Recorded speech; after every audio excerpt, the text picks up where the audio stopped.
The cashier lowered her voice the moment she saw my last name on the receipt. "Mrs. Alexander." "Your son was here again last night," she whispered, "but I don't think he wanted you to know." I laughed at first. Jason had told me he was working overtime at the warehouse. But then she glanced nervously toward the back exit of the store and added, "He always leaves through the loading dock, with that woman and the little boy." My heart stopped. Jason didn't have a child. And in that moment, standing under the harsh grocery store lights, with a carton of milk trembling in my hands, I felt something I never thought a mother could feel toward her only son: fear. If you've ever had a moment where your gut told you someone you love was hiding something painful, I want you to tell me in the comments. And please let me know where you're watching from and what time it is there. These late night conversations mean more to me than you know. Don't forget to like and subscribe if stories about family betrayal and healing speak to your heart. My husband Walter used to say that silence changes shape after a person dies. I didn't understand what he meant until the first winter after his funeral. For 42 years, our little house in Cedar Rapids had been full of ordinary sounds. Walter, humming old country songs while fixing something in the garage. The evening news playing too loudly because he refused to wear hearing aids. Coffee brewing at 5 every morning like clockwork. Even the way he sighed when he lowered himself into his recliner had become part of the rhythm of my life. Then one morning, all of it disappeared. And the silence that replaced it wasn't peaceful. It was heavy. The kind that sits beside you at dinner and follows you down dark hallways at night. After Walter died from a sudden heart attack, people kept telling me how lucky I was to have such a devoted son. "Jason's a good man," everyone said. And he was. At least he used to be. My son started visiting more often after the funeral, sometimes twice a week. He'd mow the lawn before I could ask, fix the porch light, carry groceries inside. He even programmed my television remote after I accidentally switched the language to Spanish and couldn't fix it for 3 days. Those little things mattered more than he probably realized, especially because grief makes you feel invisible. When someone you love dies after decades together, the world keeps moving like nothing happened. Cashiers still smile, neighbors still complain about weather, young couples still laugh in parking lots. Meanwhile, you're standing there trying to remember how to breathe without the person who shared your entire life.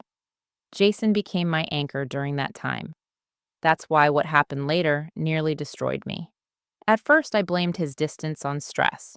He worked long hours managing inventory at a distribution warehouse outside town. The company had been cutting staff for months, and Jason constantly talked about layoffs. "Everything's unstable right now," he told me one evening while tightening a loose cabinet handle in my kitchen. "They're expecting us to do the work of 3 people. You're working too hard," I said. He gave me a tired smile. "Somebody has to pay the bills." That sentence stayed with me longer than it should have, because Jason and his wife Vanessa always seemed to be struggling financially, despite both having decent jobs. Vanessa worked in accounting for a local nonprofit organization. She dressed beautifully, drove a luxury SUV, and somehow always looked polished even when everyone else looked exhausted. I never disliked her exactly, but I never relaxed around her either. Some women make you feel warm the second they enter a room. Vanessa did the opposite. She made every room feel colder somehow. Even her compliments sounded sharp around the edges. "Oh, Claudia," she'd say sweetly, "I wish I had your generation's simple lifestyle. Things were so much cheaper back then." Or, "You're lucky your house is already paid off. Young couples today barely stand a chance." The comments were subtle enough that Jason never noticed them, but I did. Still, I tried hard to love her because she was my son's wife. Family requires effort. That's what I believed. A few months after Walter passed, Jason started borrowing money occasionally. Never huge amounts. $300 for a car repair, $500 to help cover property taxes, $1,000 when their water heater broke unexpectedly during January. Every single time he looked embarrassed asking. And every single time I said yes, because what else was I supposed to do? I was his mother. One afternoon, I handed him an envelope with $800 inside after he mentioned falling behind on mortgage payments. Jason stared down at it, with guilt written all over his face. You really don't have to keep helping us, he murmured. I want to. But still. I touched his arm gently. Your father would have wanted me to help. That almost made him cry. I saw it in the way his jaw tightened suddenly, the way he looked away too fast. But before he could say anything, Vanessa walked into the kitchen. There you are, she said sharply to him. I've been calling. Jason immediately straightened like a teenager caught doing something wrong. I didn't hear my phone. Vanessa glanced at the envelope in his hand. Her expression changed for only half a second. But I noticed a flash of satisfaction. Not gratitude, not embarrassment, satisfaction. Well, she said coolly, at least somebody in this family plans ahead. The room became awkwardly quiet. Jason slipped the envelope into his jacket pocket without meeting my eyes. I forced a smile and pretended I wasn't hurt. Later that night, I replayed the moment over and over while washing dishes alone. At first, I told myself I was imagining things. Grief can make people overly sensitive. That's what magazines and therapists always say. But deep down, something about Vanessa's tone unsettled me. Not long after that, I started noticing changes in Jason. Small things. He checked his phone constantly during visits. Sometimes it buzzed, and he'd immediately silence it before reading the message. He stopped lingering after dinner the way he used to. When I talked, his attention drifted somewhere else. And worst of all, he stopped looking directly at me. A mother notices things like that. One Sunday afternoon, he came over to help move storage boxes from the basement. We were sorting through old Christmas decorations when I found one of Walter's favorite ornaments, a ridiculous little wooden fishing boat he'd bought in Tennessee 20 years ago. I laughed softly holding it. Your father loved this ugly thing.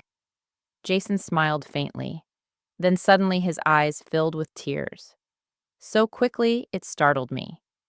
You okay? I asked. Yeah, he said too fast. Just tired. But he wasn't just tired. He looked trapped, as if he were carrying something heavy and couldn't set it down. A few weeks later, Vanessa joined him for dinner at my house. I made pot roast because it used to be Jason's favorite. The entire evening felt strained. Vanessa kept correcting him over tiny things. No, Jason, that's not what the doctor said. You already told her that story wrong. You forgot to mail the insurance form again. Every correction sounded harmless by itself. Together they felt humiliating. I watched my son shrink smaller and smaller throughout dinner. Then came the moment I couldn't stop thinking about afterward. Jason offered to help clear the table. Vanessa laughed softly and said, Honestly, Claudia, you spoil him too much. That's why he falls apart whenever life gets hard. She smiled when she said it, like it was a joke, but Jason's entire face changed. Not anger, not annoyance, shame, deep, painful shame. I looked at my son standing there holding two dinner plates like a scolded child, and for the first time in my life, I felt something I never imagined I would feel toward my own daughter-in-law. Fear. Not because she yelled, not because she hit him, but because she seemed to enjoy making him feel small. That night after they left, I stood at my front window watching Jason drive away. I noticed he never chose the music anymore. Vanessa controlled the radio. It sounds ridiculous now, maybe. Tiny. Insignificant. But when you've loved someone since the day they were born, you notice the little ways they disappear long before everyone else does. And standing there alone in the dark, I realized something terrifying. My son was hiding something. I just didn't yet know whether he was hiding it from me or from her. I tried to convince myself I was overreacting. For 2 whole days after Megan's strange comment at Miller's Market, I stayed inside my house pretending everything was normal. I watered my plants, folded laundry, watched old reruns of Wheel of Fortune with the television volume too loud because silence had started making me anxious again. But no matter what I did, I couldn't stop hearing the cashier's voice in my head. He always leaves through the loading dock, with that woman and the little boy. Every time I replayed the sentence, my stomach tightened. I hated myself for even considering ugly possibilities. Jason wasn't the kind of man who cheated, At least that's what I had believed his entire life. But grief changes people. Pressure changes people. Marriage changes people. And the truth was, I no longer fully recognized my own son. On Wednesday morning, I finally broke. I drove back to Miller's Market around 11, telling myself I only needed clarification. Maybe Megan had mistaken Jason for someone else. Maybe the little boy belonged to a coworker. Maybe there was a simple explanation for everything. The second I walked inside, Megan noticed me.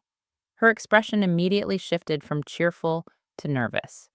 That alone told me too much. She was stocking cigarettes behind the customer service counter when I approached. "Morning," I said carefully. "Mrs. Alexander." She forced a smile. "How are you today? I've been better." Her face fell. For a moment, neither of us spoke. Then I quietly asked, "What exactly did you mean the other day about my son?" Megan glanced around to make sure no customers were nearby. "I probably shouldn't have said anything." "But you did." She swallowed hard. "I just assumed you knew what her fingers fidgeted nervously with a receipt roll. Jason comes in pretty often late at night, usually close to closing. That's not strange." "No, but—" She hesitated. "He doesn't shop like normal customers." I felt my heartbeat beginning to rise. "What does that mean?" "He parks near the back loading area instead of the front lot. Sometimes he buys groceries, sometimes diapers, sometimes medicine. Diapers." My throat tightened. Megan lowered her voice further. "And he always pays cash." I stared at her. Jason hated carrying cash. He used debit cards for everything. Ever since college, he'd joked that cash made him feel like an 80-year-old gambler. "You're sure it's my son?" "Oh, yes," she said quickly. "I know him. He's always polite." "Then who's the woman?" The question slipped out before I could stop it. Megan immediately looked regretful. "I really shouldn't get involved. Please." Something in my voice must have moved her, because her expression softened. "She looks exhausted," Megan admitted quietly. "Thin, dark hair, maybe late 30s, and there's usually a little boy with her." I gripped the edge of the counter so hard my knuckles hurt. "What little boy?" She blinked. "He's around 7 or 8, I think. Sweet kid. Real quiet." My chest felt hollow. Jason didn't have children. At least, not that I knew about. A horrifying thought suddenly entered my mind so fast it made me dizzy. What if he did? What if my son had another life somewhere? Another woman? Another family? The idea was so painful I almost couldn't breathe. Megan noticed my face change. "Oh God," she whispered. "You really didn't know." "No," I said faintly. "I'm sorry." I forced myself to keep standing upright, even though my knees suddenly felt weak. "When was the last time he came in yesterday evening? Did he say anything?" She shook her head. "Not much. He always seems nervous, like he doesn't want anyone noticing him. Nervous." That word stayed with me. Not happy, not relaxed, nervous. I left the store in a fog. The sky outside had turned gray with the threat of rain, and the cold wind hit my face hard enough to sting my eyes. By the time I reached my car, my hands were trembling so badly I dropped my keys twice. I sat behind the steering wheel, staring blankly through the windshield. There are moments in life when your entire understanding of someone begins cracking apart right in front of you. That was one of them. I remembered Jason at 12 years old, crying because he accidentally ran over a squirrel with his bicycle. Jason at 17, staying up all night helping Walter repair tornado damage for an elderly neighbor. Jason at 26, holding my hand at the hospital when doctors thought Walter might not survive bypass surgery. My son had always been tender-hearted, sensitive, loyal. So how had we gotten here? My phone rang suddenly, making me jump. Jason. For one terrible second, I considered not answering, but I did. "Hey, Mom." His voice sounded tired. "Hi, sweetheart. You okay?" The question almost broke me. Could mothers lie? Apparently, we can. "I'm fine," I said. "You sound strange." I'm just tired. There was a pause. Then he said quietly, "You should rest more."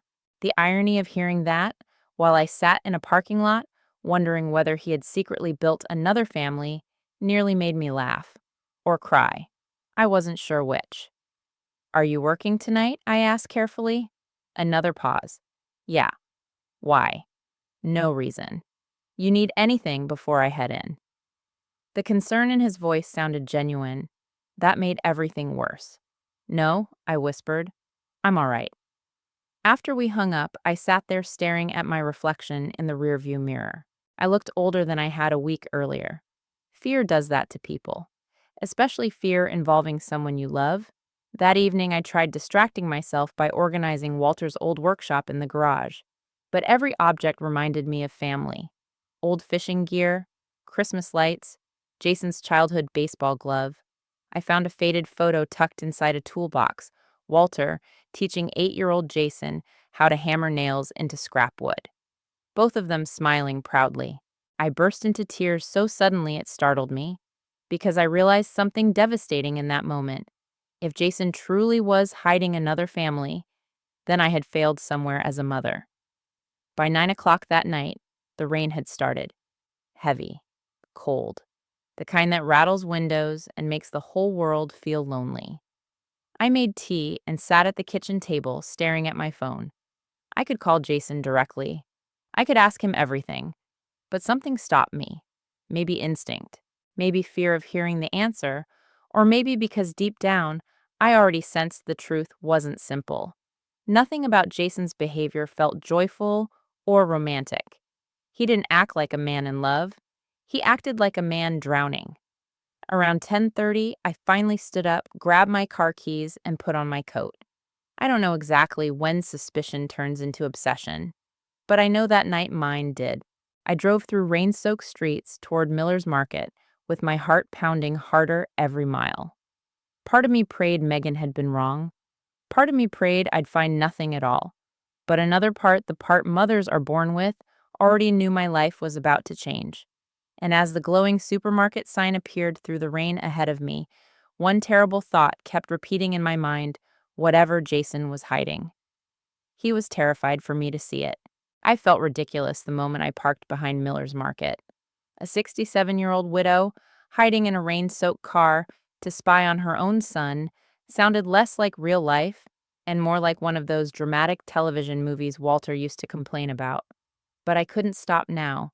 Not after the look on Megan's face.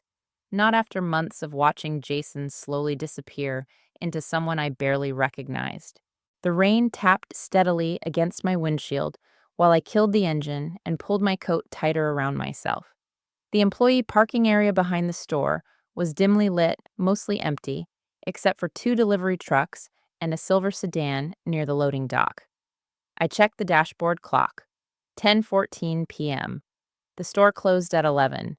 I kept telling myself I would wait 15 minutes, maybe 20, then go home and forget this insanity ever happened. Instead, I stayed nearly an hour.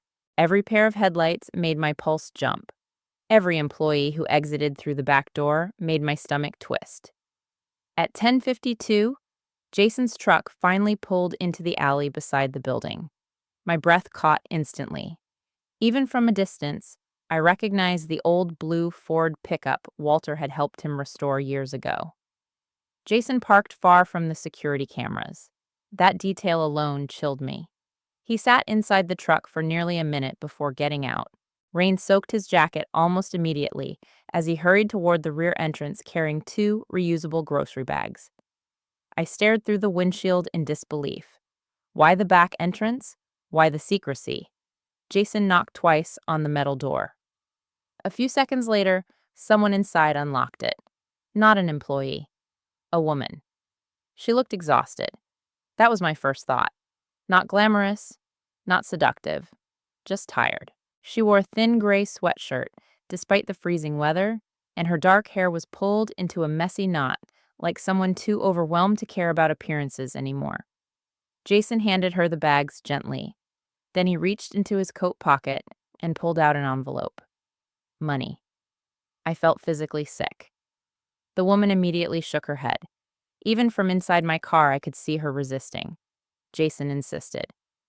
Finally, she accepted the envelope with tears in her eyes. My hands gripped the steering wheel so tightly, they hurt. I kept waiting for something romantic. A kiss, a touch, some confirmation of betrayal. Instead, something completely different happened. A little boy suddenly burst through the doorway, maybe 7 or 8 years old, thin, brown hair falling into his eyes. The second he saw Jason, his entire face lit up. Jay. The child ran straight into my son's arms. Jason knelt automatically, hugging him tightly. And that moment nearly shattered me, because the affection between them was real, natural, deep. Not awkward like strangers, not distant like acquaintances. The little boy wrapped both arms around Jason's neck like he trusted him completely, like he loved him. I pressed a trembling hand against my mouth. Oh God. Oh God, no. My mind instantly created the worst possible explanation. A secret child, a hidden life, another family. I suddenly couldn't breathe properly. Rain blurred the windshield, while tears filled my eyes at the same time. All I could think was, Walter would have died all over again if he'd seen this. Jason stood and rubbed the boy's shoulder affectionately before leading him closer to the loading dock awning to shield him from rain. The woman said something quietly. Jason shook his head immediately. Then I heard him clearly for the first time. I promised your dad I'd take care of you. Everything inside me froze. Your dad. Not my son. Not our son. Your dad. The woman looked down as if trying not to cry. I can't keep taking money from you, she whispered. You're not, Jason replied firmly. Chris would have done the same for me. Chris. The name hit me like lightning. Chris Brooks, Jason's best friend from high school. The same Chris who used to practically live in our house during football season. The same Chris who once broke our kitchen window, trying to impress girls with a baseball trick. The same Chris Walter, treated like a second son. Chris Brooks had died the previous year. Work accident. Construction equipment malfunction outside Des Moines. I remembered attending the funeral. Jason had cried harder than I'd seen him cry since Walter died. The realization hit me so fast it left me dizzy. The woman wasn't a mistress. She was Chris's widow, and the little boy, Ethan, their son. Relief flooded me so powerfully I almost sobbed out loud, but the relief only lasted seconds before confusion replaced it. Why hide this from me? Why all the secrecy? Why the cash? And most importantly, why did Jason look afraid? Because now that I looked carefully, that's exactly what he looked like. Not guilty. Afraid. The three of them stood under the dim yellow security light while rain poured beyond the awning. Ethan excitedly showed Jason a crumpled paper from school. Jason smiled for the first time in months. A real smile. Warm. Unforced. The kind I remembered from before Vanessa. You got an A? He asked proudly. The boy grinned. In math? Buddy, that's amazing. Danielle laughed softly through obvious exhaustion. He made me hang it on the refrigerator the second he got home.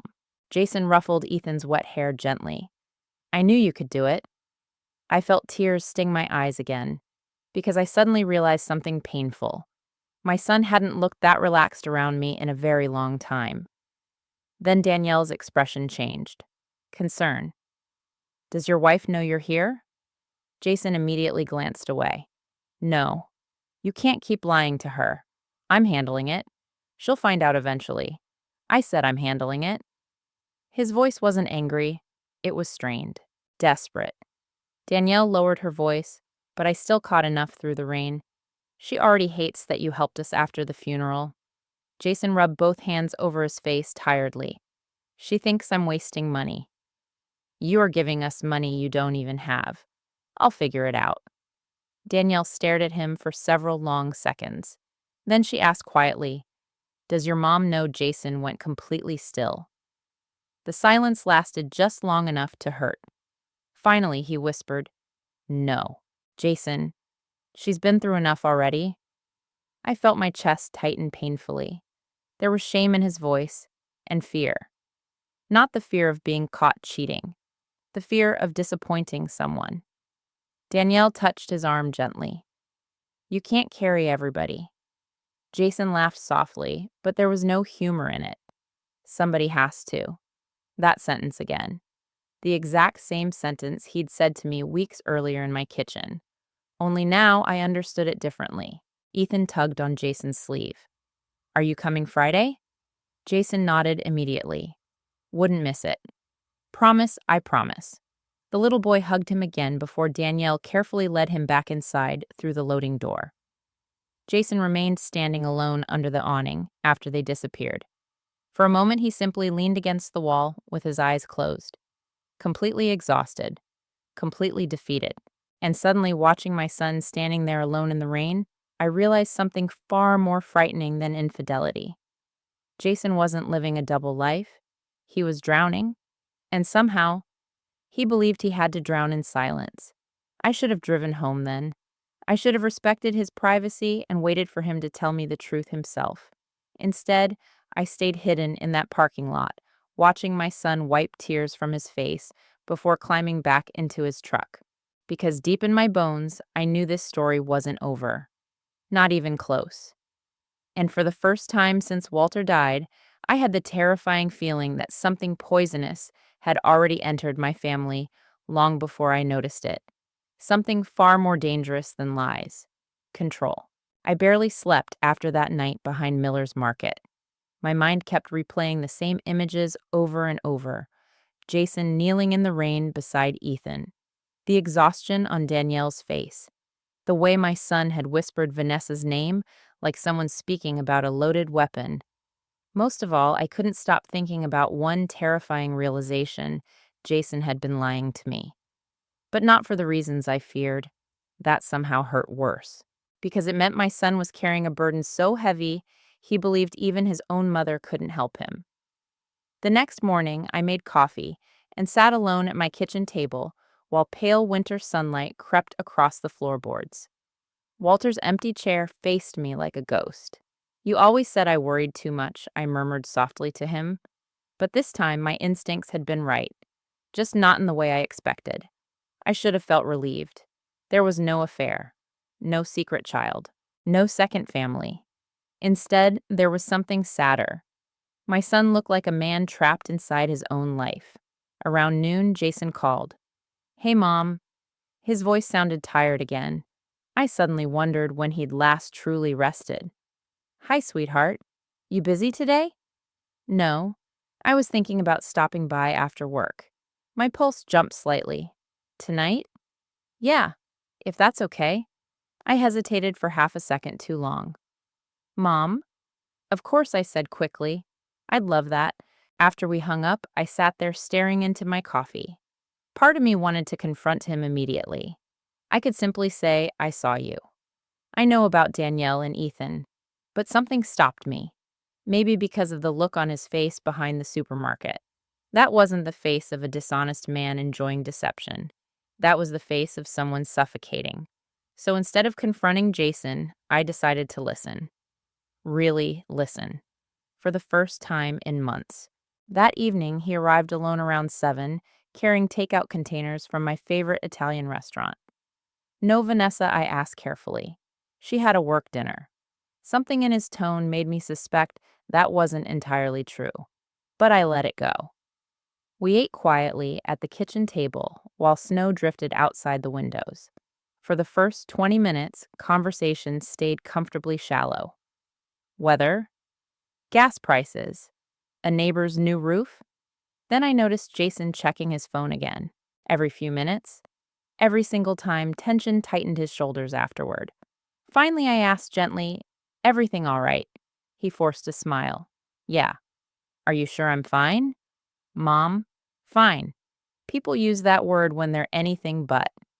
I studied him carefully across the table, dark circles under his eyes, jaw clenched tight even while eating, a nervous habit of rubbing his thumb against his wedding ring over and over. Then I noticed something else. His hands were shaking slightly. Jason. He looked up. You can tell me if something's wrong. His expression immediately closed. Nothing dramatic. Just instant emotional retreat. The same thing I'd seen happening more and more lately. I said, I'm okay. The sharpness surprised both of us. Jason immediately sighed. Sorry, work's been rough. I nodded slowly. But deep inside, I knew work wasn't the real problem. A few minutes later, his phone buzzed again. This time, I caught a glimpse of Vanessa's name on the screen before he silenced it. You should answer, I said softly. No, it's fine. 30 seconds later, the phone buzzed again, and again, and again. By the fifth call, Jason finally stood up. I need to take this. He walked onto the back porch, but the kitchen window above the sink was cracked slightly open. I didn't mean to overhear, but I did. I told you I'm at my mother's house. Silence. Then Jason's shoulders tightened. No, I'm not lying. Another silence. Longer this time. Finally, he said quietly, I can't keep explaining every second of my day. I had never heard my son sound so exhausted. Whatever Vanessa said next made him close his eyes. No, he whispered. I didn't give her money. My stomach dropped. There was another long pause. Then please don't start this tonight. Start what? When Jason finally came back inside, his face looked pale. You okay? I asked. Yeah. Lie. I watched him sit back down heavily. Then very carefully, I asked Jason, Are you happy? The question seemed to hit him physically. He stared at me for several seconds without speaking, and for one brief moment, I thought he might finally tell me the truth. Instead, he gave a hollow little laugh. What kind of question is that? The kind mothers ask. His eyes lowered immediately. I'm just tired. There it was again. Not happy, not content, tired. The saddest word in the world when spoken by someone you love. After dinner, Jason helped wash dishes while I dried them. For a few minutes, things almost felt normal again. Then he quietly asked, Do you ever feel guilty for surviving someone? The plate nearly slipped from my hands. What after Dad died? Did you ever feel guilty for still being here? I stared at him. That's a very lonely question, sweetheart. His face tightened instantly, like he regretted asking. I didn't mean. Yes, I did, I admitted softly. For a long time. Jason kept washing dishes silently, so I continued. When your father died, part of me felt like I should have gone with him somehow. Like surviving him was betrayal. Jason swallowed hard, but eventually I realized something. What love doesn't end when someone dies, it changes shape. He froze completely. Walter used to say that exact sentence. Slowly, Jason turned toward me, and suddenly his eyes filled with tears. Real tears. Not controlled, not hidden. I set the dish towel down immediately. Oh, honey. But before I could touch him, he stepped back, almost instinctively, like vulnerability itself frightened him. I should go, he said quickly. It's snowing hard. Vanessa's waiting. There was something tragic about the way he said her name, not with affection, with obligation. At the front door, he hesitated suddenly. Then he looked at me with an expression I still struggled to describe. Fear, guilt, desperation, all tangled together. Mom. Yes. If something ever happened? He stopped. My heartbeat quickened. What do you mean? Jason stared down at the floor, then quietly said, Nothing. Forget it. He left before I could stop him. I stood frozen in the doorway, watching snow swirl around his truck as he drove away. And deep inside me, something shifted permanently, because that conversation confirmed what my instincts had already begun screaming. My son wasn't hiding some shameful secret life. He was trying to survive something. The next morning, I called Megan at Miller's Market. Could you do me a favor? I asked carefully. Sure. If Jason comes in again, could you let me know? There was a pause. Then Megan answered quietly, Mrs. Alexander, is your son in trouble? I looked toward Walter's empty recliner, and for the first time since this nightmare began, I answered honestly. I think he might be. Once you begin noticing control, you see it everywhere. That was the frightening part. After the night, I watched Jason with Danielle and Ethan behind Miller's Market. Something inside me sharpened. Moments I had once dismissed as harmless suddenly rearranged themselves into a much darker picture. And at the center of it all stood Vanessa. 3 days after my call with Megan, I invited Jason and Vanessa over for Sunday lunch. I wanted to observe them together carefully, not as a mother desperate to protect her son, but as a woman finally willing to admit something might be very wrong inside her son's marriage. Vanessa arrived 15 minutes late, wearing an expensive cream-colored coat and high leather boots, completely impractical for Iowa snow. Jason carried the casserole dish. That detail bothered me more than it should have. Vanessa breezed into the house without offering to help with anything, immediately commenting on my living room curtains. "You still have the winter ones up?" she asked lightly. "Most people switch by February." I forced a smile. "I suppose I'm behind?" Vanessa laughed softly. "Well, retirement does make people lose track of time." Jason visibly winced. Tiny. So tiny most people would miss it. But I didn't. That was how Vanessa operated. Not screaming. Not open cruelty. Small cuts. Constant ones. Death by paper cuts.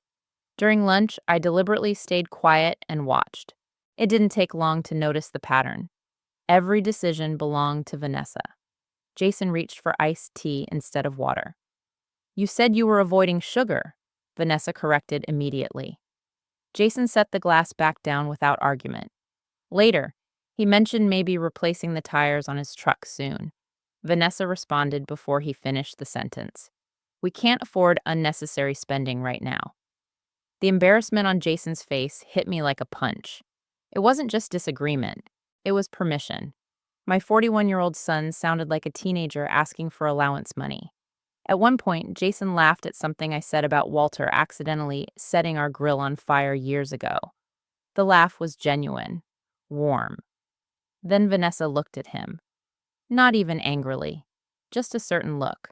And Jason instantly quieted. The shift happened so fast it chilled me. Nobody else would have noticed. But mothers notice when joy disappears from their children's faces. After lunch, Jason offered to shovel snow from my walkway. Vanessa immediately checked the time. "We shouldn't stay long. You still need to stop at the bank." Jason nodded automatically. "Yes, right." I followed him to the front closet while he grabbed his gloves. Quietly, I asked, "Everything okay financially?" He froze for half a second. "Why?" "You seem stressed lately." "I'm fine." Lie. "You know you can talk to me." Before he could answer, Vanessa appeared behind us. "Jason," she said pleasantly, "did you remember to transfer that payment?" His shoulders instantly tightened. "I'll do it tonight." "You said that yesterday." The silence between them suddenly felt uncomfortable. Vanessa smiled at me. "Honestly, Claudia, if I didn't stay on top of things, bills would never get paid." Jason stared at the floor. Something hot and protective rose inside my chest. Not anger yet, instinct. Because my son looked humiliated. Again. Later that afternoon, after they left, I sat replaying every interaction in my head. Walter had once told me something about emotional abuse after a coworker went through a terrible marriage. "It's not always yelling," he'd said. "Sometimes it's convincing somebody they're too weak to survive without you." At the time, I barely understood what he meant. Now I did. That evening, I made a decision I'm not proud of. I checked Jason's old joint savings account. Years ago, when Walter was sick, Jason and I had shared temporary access in case medical emergencies came up. Technically, I still had viewing permissions online, though I had never used them since, until that night. I told myself I was only trying to understand whether he was truly struggling financially. But what I found made my stomach drop. Large transfers. Constant ones. Not from Jason. From him to Vanessa. Thousands of dollars over the past year, moving into an account listed solely under her name. Meanwhile, Jason's personal checking balance kept hovering near zero. I stared at the screen in disbelief. Where was all his money going? The next discovery frightened me even more. Several deposits matched the exact amounts I had loaned him. The mortgage help, the car repair, the water heater. Most of the money had gone directly into Vanessa's account within 24 hours. My chest tightened painfully. Jason hadn't been borrowing money for himself. He'd been giving it to her. I suddenly remembered Danielle's words behind the supermarket. She already hates that you helped us after the funeral. Vanessa didn't merely dislike Jason helping Chris's family. She controlled money so aggressively that he had to secretly use cash to help them. The realization made me physically ill. I barely slept that night. By morning, old memories kept resurfacing with disturbing new meaning. Vanessa criticizing Jason in front of people. Vanessa deciding which friends they spent time with. Vanessa once mocking Jason for buying the wrong laundry detergent. At the time, I had brushed it off as personality differences. Now I wondered how much damage had been happening quietly for years. 3 days later, Megan called me unexpectedly. Mrs. Alexander, yes, your son was here again. My pulse immediately quickened. Is everything all right? He looked upset tonight. I grabbed my coat without even realizing it. I'm coming. By the time I reached Miller's Market, Jason's truck was already parked behind the building. This time, I stayed farther away. I watched from the shadows as Jason handed Danielle groceries and quietly counted cash into her hands. Danielle looked near tears. You can't keep doing this. I told you I'll manage. You're draining yourself dry. Jason laughed bitterly. Story of my life lately. Danielle studied him carefully. Then she said something that made my blood run cold. She tracks your spending, doesn't she? Jason immediately looked away. Silence. Danielle sighed softly. This isn't healthy. You think I don't know that. Then why are you still living like this? Jason rubbed exhausted hands over his face. Because every time I try to push back, she makes me feel like I'm losing my mind. I stopped breathing. Danielle stepped closer. That's not normal, Jason. She says I'm irresponsible, immature, bad with money. His voice cracked quietly. Maybe she's right. No, Danielle said firmly. She's made you believe that. The words hit me like lightning, because suddenly everything made terrible sense. Jason wasn't weak. He'd been slowly convinced he was weak. That's how manipulation works. Not all at once, piece by piece, until the victim no longer trusts their own judgment. I watched my son standing under that dim loading dock light with snow falling around him, shoulders bent beneath invisible weight, and my heart broke in an entirely new way. Not because he was hiding something from me, but because he genuinely believed he deserved to live this way. And for the first time since this nightmare began, anger finally replaced fear inside me. Not toward Jason, toward Vanessa. Because I realized something terrifying. My son wasn't just unhappy. He was trapped. Once anger entered the picture, fear became sharper. Before I had only suspected something was wrong inside Jason's marriage. Now I knew it. The terrifying part was realizing how long I had missed it. For days, I moved through my routines like someone carrying a secret illness. I smiled at neighbors, paid bills, attended church on Sunday. But underneath everything, my mind kept turning over the same thought. What exactly was Vanessa planning? Because controlling Jason emotionally was one thing, but something deeper lurked beneath it. I could feel it. And instincts like that don't arrive from nowhere. They arrive after years of watching people carefully. The opportunity to learn more came unexpectedly the following Thursday. Jason called me during lunch. Mom, hi, sweetheart. His voice sounded distracted. Vanessa and I are heading to Minneapolis tomorrow for a charity event through her work. Oh, we'll be gone overnight. I stirred my soup slowly. That sounds nice. Actually, he hesitated. Would you mind checking on the house Saturday morning? A package is coming and porch theft has gotten bad. My heartbeat slowed strangely. Of course. Garage code still works. All right. Thanks, Mom. After we hung up, I sat perfectly still at the kitchen table. The garage code still works. Most people wouldn't think twice about that sentence. But something about it unsettled me deeply. Because Jason sounded nervous saying it. as if he regretted giving me access, even while asking for help. That night, I barely slept. By morning, snow-covered Cedar Rapids in a heavy white blanket, an icy wind rattled my windows hard enough to wake me before dawn. I kept telling myself I was being paranoid. I was only going to collect a package, nothing more. But deep down, I already knew that was a lie. Around 9 Saturday morning, I drove to Jason's house carrying a container of homemade muffins to make my visit feel less suspicious, even though nobody was there to question me. The neighborhood looked quiet beneath fresh snow. Perfect. Too perfect. I entered through the garage exactly as Jason instructed. The moment I stepped inside, the house felt strangely cold. Not temperature-wise, emotionally. Beautiful home, beautiful furniture, beautiful kitchen. Yet, somehow it never felt lived in. Walter used to say some houses feel like photographs instead of homes. This was one of them. I set the muffins on the counter and looked around carefully. Part of me hated what I was considering. Searching your child's home feels like betrayal. But another part of me, the part growing more terrified each day, kept whispering, what if Jason needs help? He's too ashamed to ask for. I wandered slowly into the living room. Everything looked spotless, controlled. Not a single object out of place. Vanessa's influence lived in every corner. Then I noticed something odd. A stack of paperwork partially hidden beneath a decorative magazine on the side table. The top page showed the logo of a retirement care company. My stomach tightened instantly. I picked it up. Silver Pines Senior Living. I stared at the page in confusion. Why would Jason and Vanessa be researching retirement communities? Neither of them had elderly relatives besides me. A cold feeling crept slowly up my spine. I flipped through the pages carefully.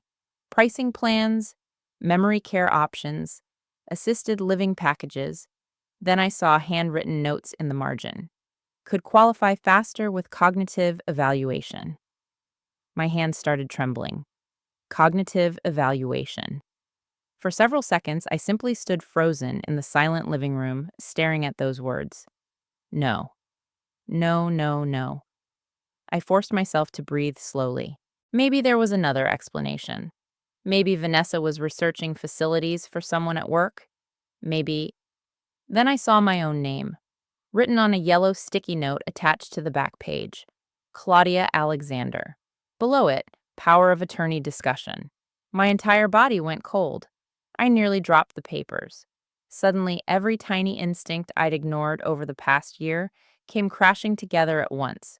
Vanessa asking detailed questions about my finances. Vanessa commenting on how difficult aging becomes. Vanessa once casually asking whether I'd updated my will after Walter died. At the time, I thought she was making conversation. Now I understood something horrifying. She had been planning. A sound upstairs made me jump violently.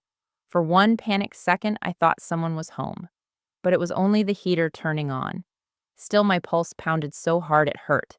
I should have left right then. Instead, I kept looking. That was my mistake. Or maybe my salvation? I'm still not sure.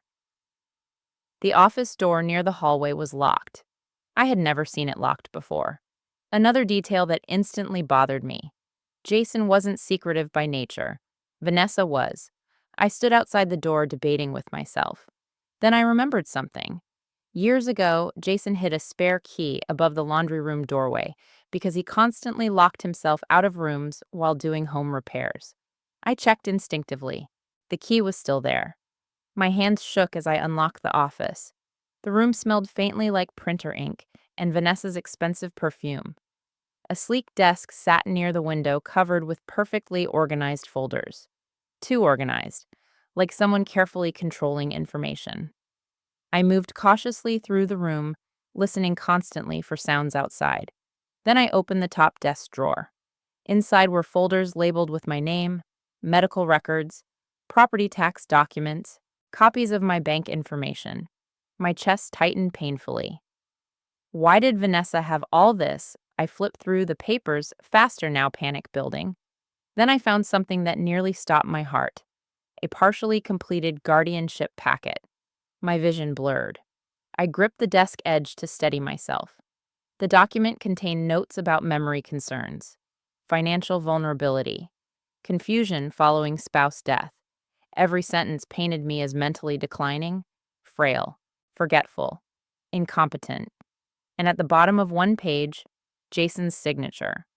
I stared at it in disbelief. My own son. For a few terrible seconds, rage exploded through me so violently I thought I might faint. Had he truly agreed to this? Had Jason been helping Vanessa take control of my life? Tears burned my eyes instantly. But then I noticed something else. Several pages were unsigned, incomplete, and beside Jason's signature on one form, someone had scribbled, "Need him to stop asking questions."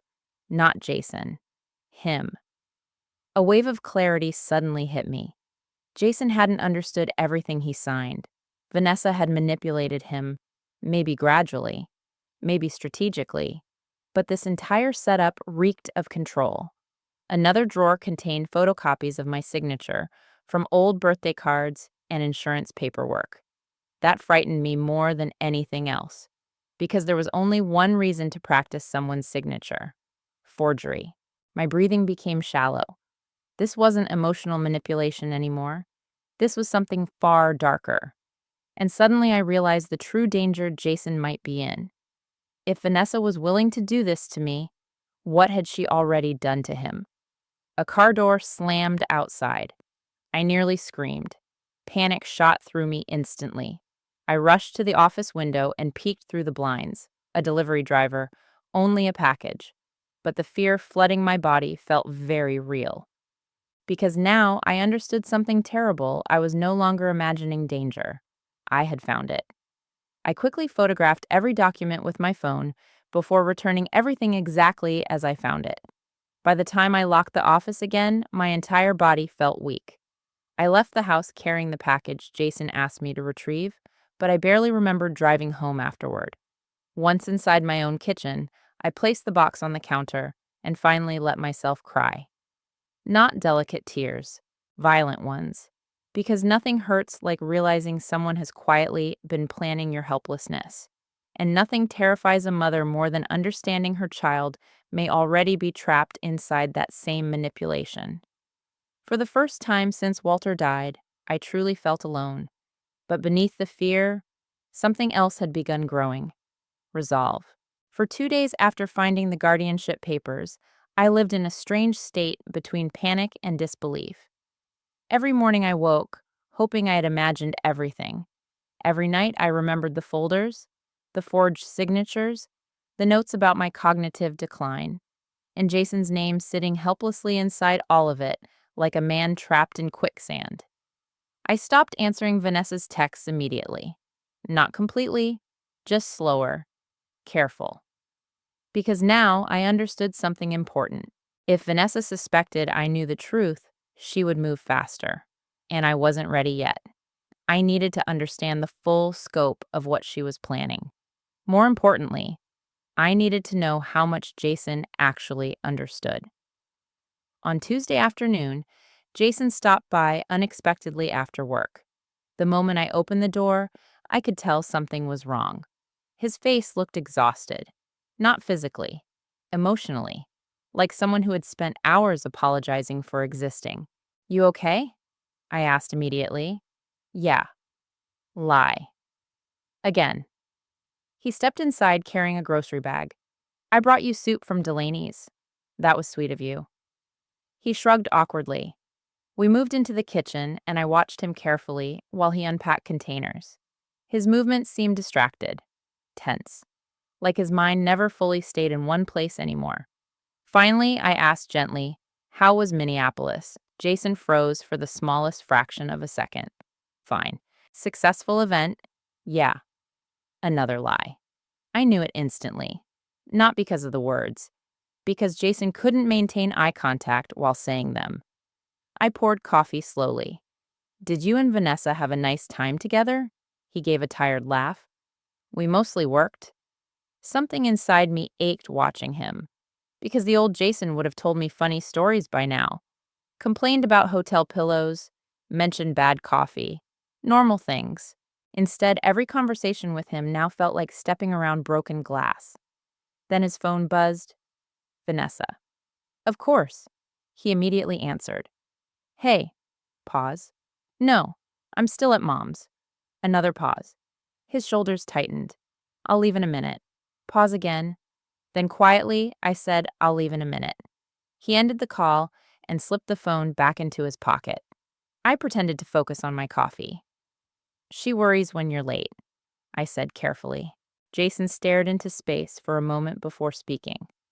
No, he said softly. She monitors when I'm late. The honesty startled both of us. His eyes widened slightly, like he regretted saying it immediately. But I heard it. And more importantly, I understood it. Monitors. Not worries. A marriage should never feel like surveillance. I sat down across from him slowly. Jason? He rubbed exhausted hands over his face. I'm just tired, Mom. There's tired, I said gently. And then there's miserable. Silence filled the kitchen. Long, heavy. Then he whispered something so quietly I barely heard it. I don't know how to make anything better anymore. My heart cracked open. For a second, I almost told him everything. The office, the guardianship documents, the forged signatures. But instinct stopped me. Because if Jason truly was being manipulated, emotionally confronting him too aggressively could push him deeper into denial. I had read enough about psychological control over the years to understand one thing. People trapped inside manipulation often defend the manipulator first. Not because they're stupid, because survival trains them to. So instead, I asked softly, Are you in trouble financially? Jason immediately looked away. Kind of. How bad? He laughed bitterly. I honestly don't even know anymore. That frightened me more than any number he could have given, because it meant he no longer controlled his own money. Carefully, I tested another question. Does Vanessa handle most of the finances? She's better at it than me. The answer came too fast, too rehearsed, like something repeated many times. Who told you that? I asked quietly. Jason blinked. What? That you're bad with money? He opened his mouth, closed it, then shrugged. I mean, I'm not great at it. According to who, he looked trapped suddenly, cornered, and that's when I realized something heartbreaking. My son genuinely no longer trusted his own judgment. That's what long-term emotional manipulation does. It rewrites a person slowly from the inside. Jason left shortly after that conversation, looking more emotionally drained than when he arrived. The second his truck disappeared, I opened my laptop. This time, I searched deeper. The guardianship paperwork had mentioned a law office I recognized from the letterhead. Caldwell and Pierce Elder Law. I found their website easily. Then I found something else. A seminar advertisement Vanessa had attended 6 months earlier. Protecting Family Assets Through Senior Guardianship Planning. My stomach turned. This wasn't random curiosity. This had been preparation. Deliberate preparation. I kept digging. And the more I uncovered, the colder I became. Public property records showed Vanessa had recently requested estimated values on my house through a real estate inquiry site. My house? Not theirs. Mine. Another search revealed something even worse. Vanessa had opened 2 new credit lines within the last year under joint marital assets. Large balances. Nearly maxed out. Suddenly, Jason's desperation about money made terrifying sense. They weren't struggling because he was irresponsible. They were drowning in debt, and Vanessa was looking for a lifeboat. Me. That realization hit so hard, I had to stand up from the kitchen table. I walked to the window, staring numbly at snow falling across my backyard. Walter built that backyard fence himself. Jason learned baseball there. Every Christmas morning of my adult life began inside this house. And somewhere nearby, my daughter-in-law had apparently been planning how to take it from me. Not because she needed shelter, because she believed she deserved it. That night, Megan called again. Mrs. Alexander. Her voice sounded nervous. Yes, I think you should know something.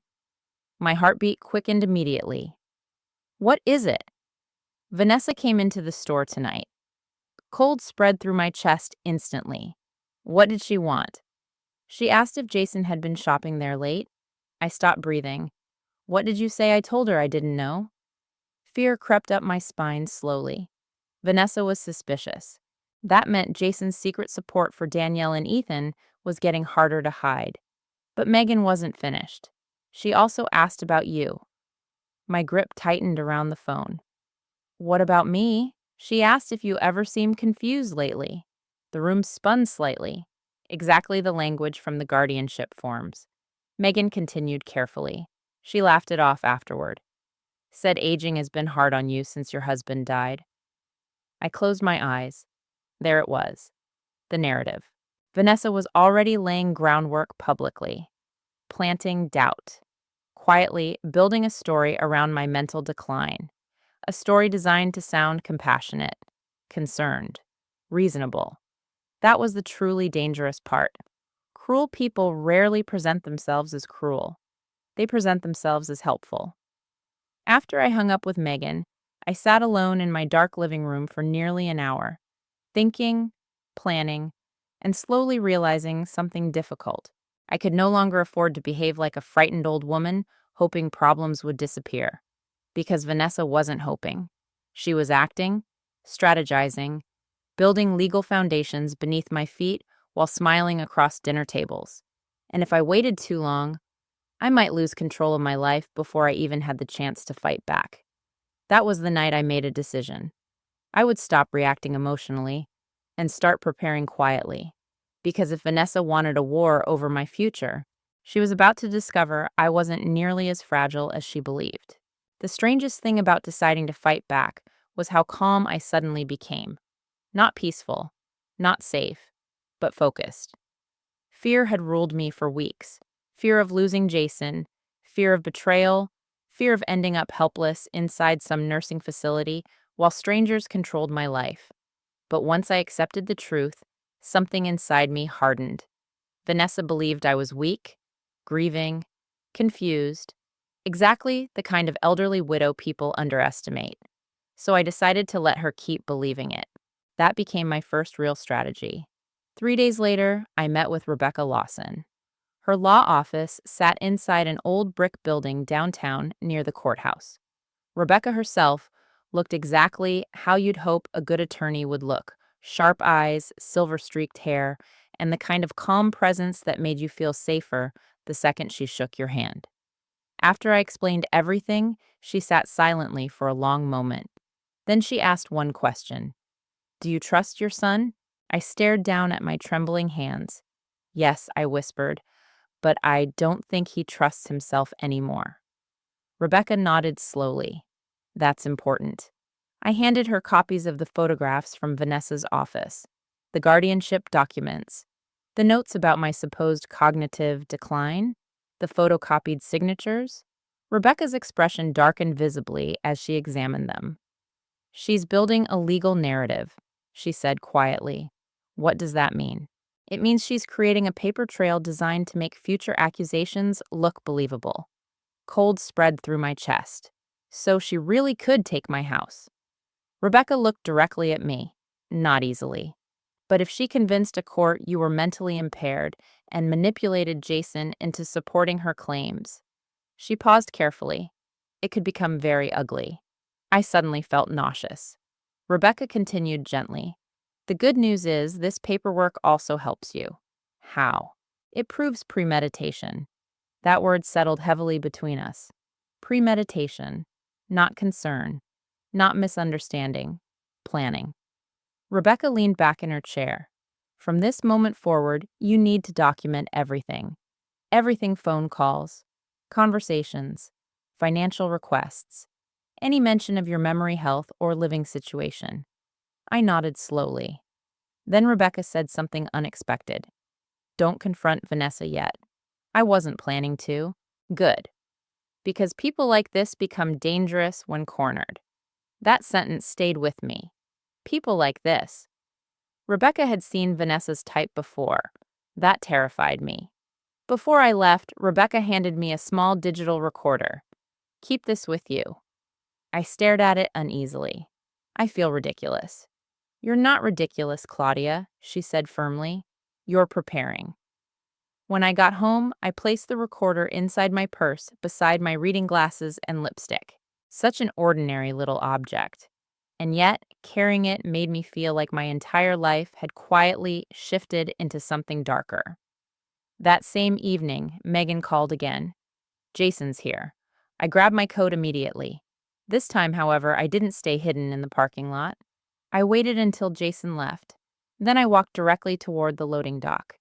Danielle looked startled when she saw me emerge from the snow. Oh my God. Her face drained of color instantly. I can explain.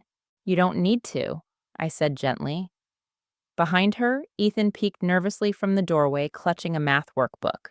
The poor child looked terrified. Not guilty. Just scared adults were about to ruin something important. I softened my voice immediately. You must be Ethan.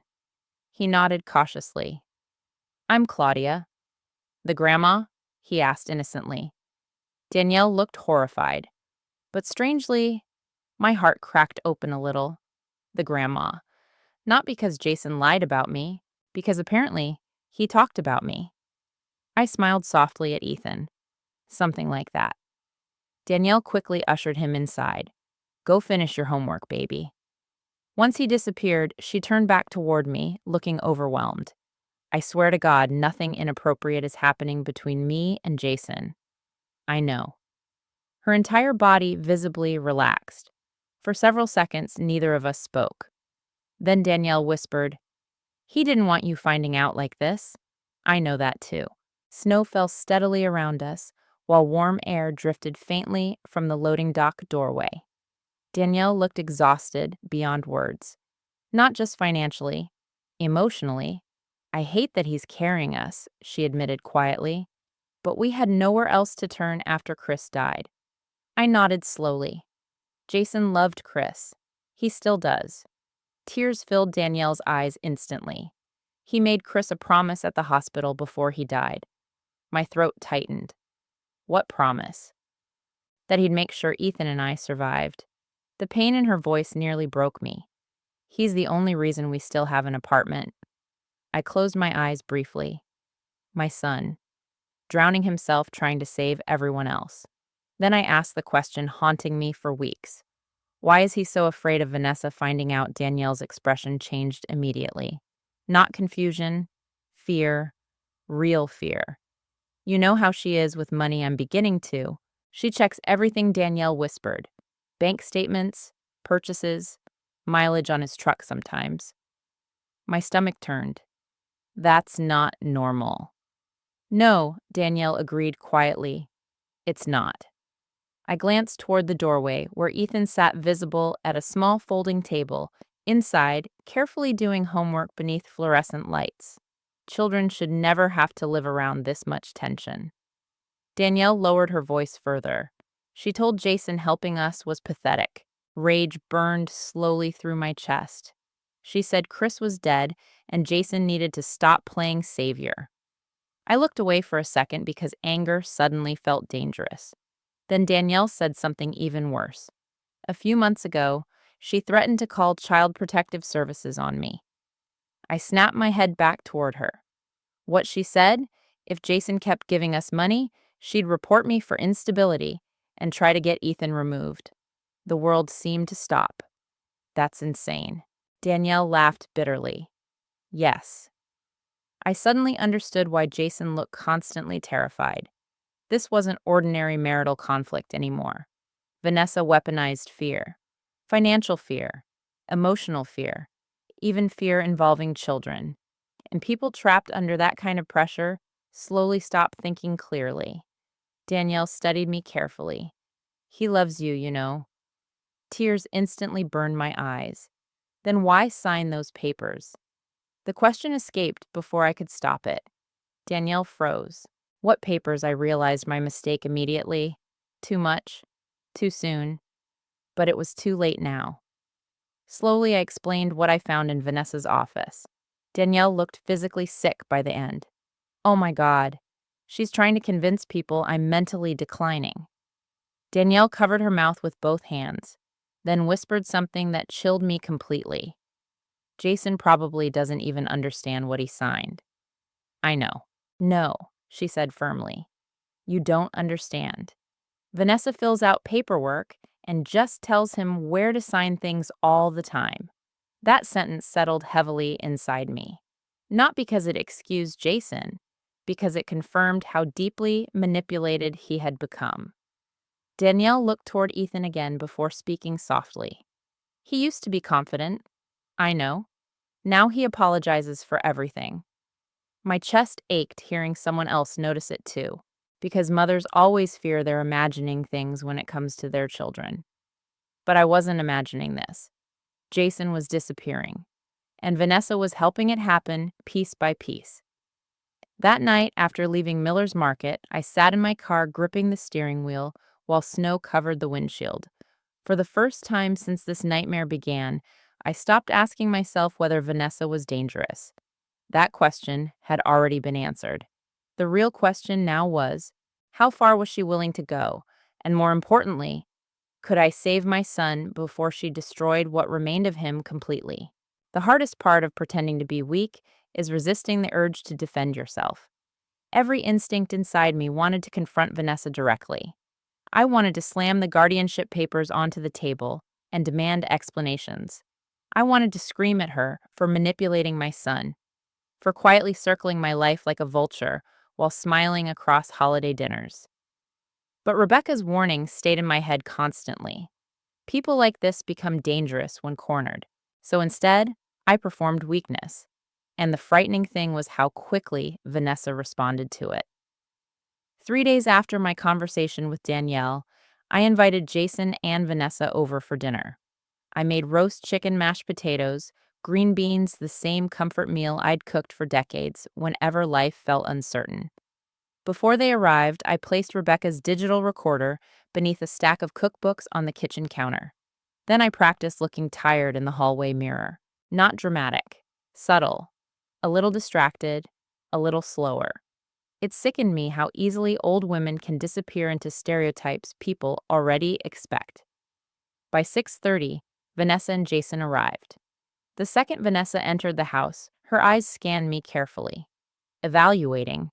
I noticed it immediately now. Every interaction with her felt like being quietly measured. You look pale, Claudia, she said sweetly while removing her coat. I haven't been sleeping well, I answered softly. Vanessa and Jason exchanged a quick glance. Tiny. But I saw it. Jason looked concerned. Vanessa looked interested. That difference told me everything. During dinner, I deliberately leaned harder into the role Rebecca suggested. I repeated one story twice. Pretended to forget whether I'd added salt to the potatoes. At one point, I even paused mid-sentence and laughed lightly. Oh goodness. My memory's terrible lately. The effect on Vanessa was immediate. She became warmer, more relaxed, like a hunter realizing prey was injured. Jason, meanwhile, looked increasingly uncomfortable. You're fine, Mom, he said quickly. Vanessa touched his wrist gently. She's just being honest, honey. Honey. The word sounded loving, but somehow it felt like control. I watched Jason fall silent immediately. After dinner, we moved into the living room with coffee. Snow drifted softly beyond the windows, while the fireplace crackled low behind us. It should have felt cozy. Instead, tension sat invisibly in every corner. I deliberately misplaced my reading glasses, even though they were in my pocket the entire time. Vanessa noticed immediately. You've been more forgetful lately, haven't you? There it was. The setup. Careful. Subtle. I gave a small embarrassed laugh. A little. Jason looked sharply toward her. Everybody forgets things sometimes. Vanessa smiled patiently, like speaking to a child. Of course. But after losing Walter, Claudia's been under enormous emotional stress. I almost admired how skillfully she built the narrative. Not aggressive, compassionate, reasonable. That's what made it dangerous. I lowered my eyes slightly. Some days are harder than others. Vanessa leaned forward gently. You know there's absolutely no shame in needing extra support as we get older. My pulse slowed strangely. This was it. The conversation she'd been trying to create. Jason shifted uncomfortably beside her. Vanessa. No, she interrupted softly. I'm serious. We worry about you. We. Interesting. Not I. She always positioned herself as speaking for Jason, too. I gave a shaky smile. That's sweet.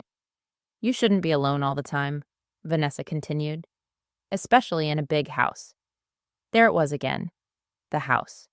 Always circling back to the house. Jason rubbed his forehead tiredly.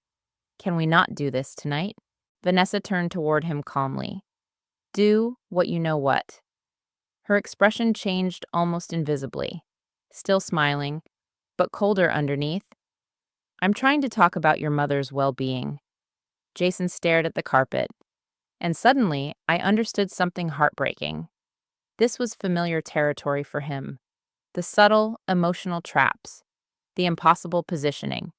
If he disagreed with Vanessa, he became the insensitive son ignoring his vulnerable mother.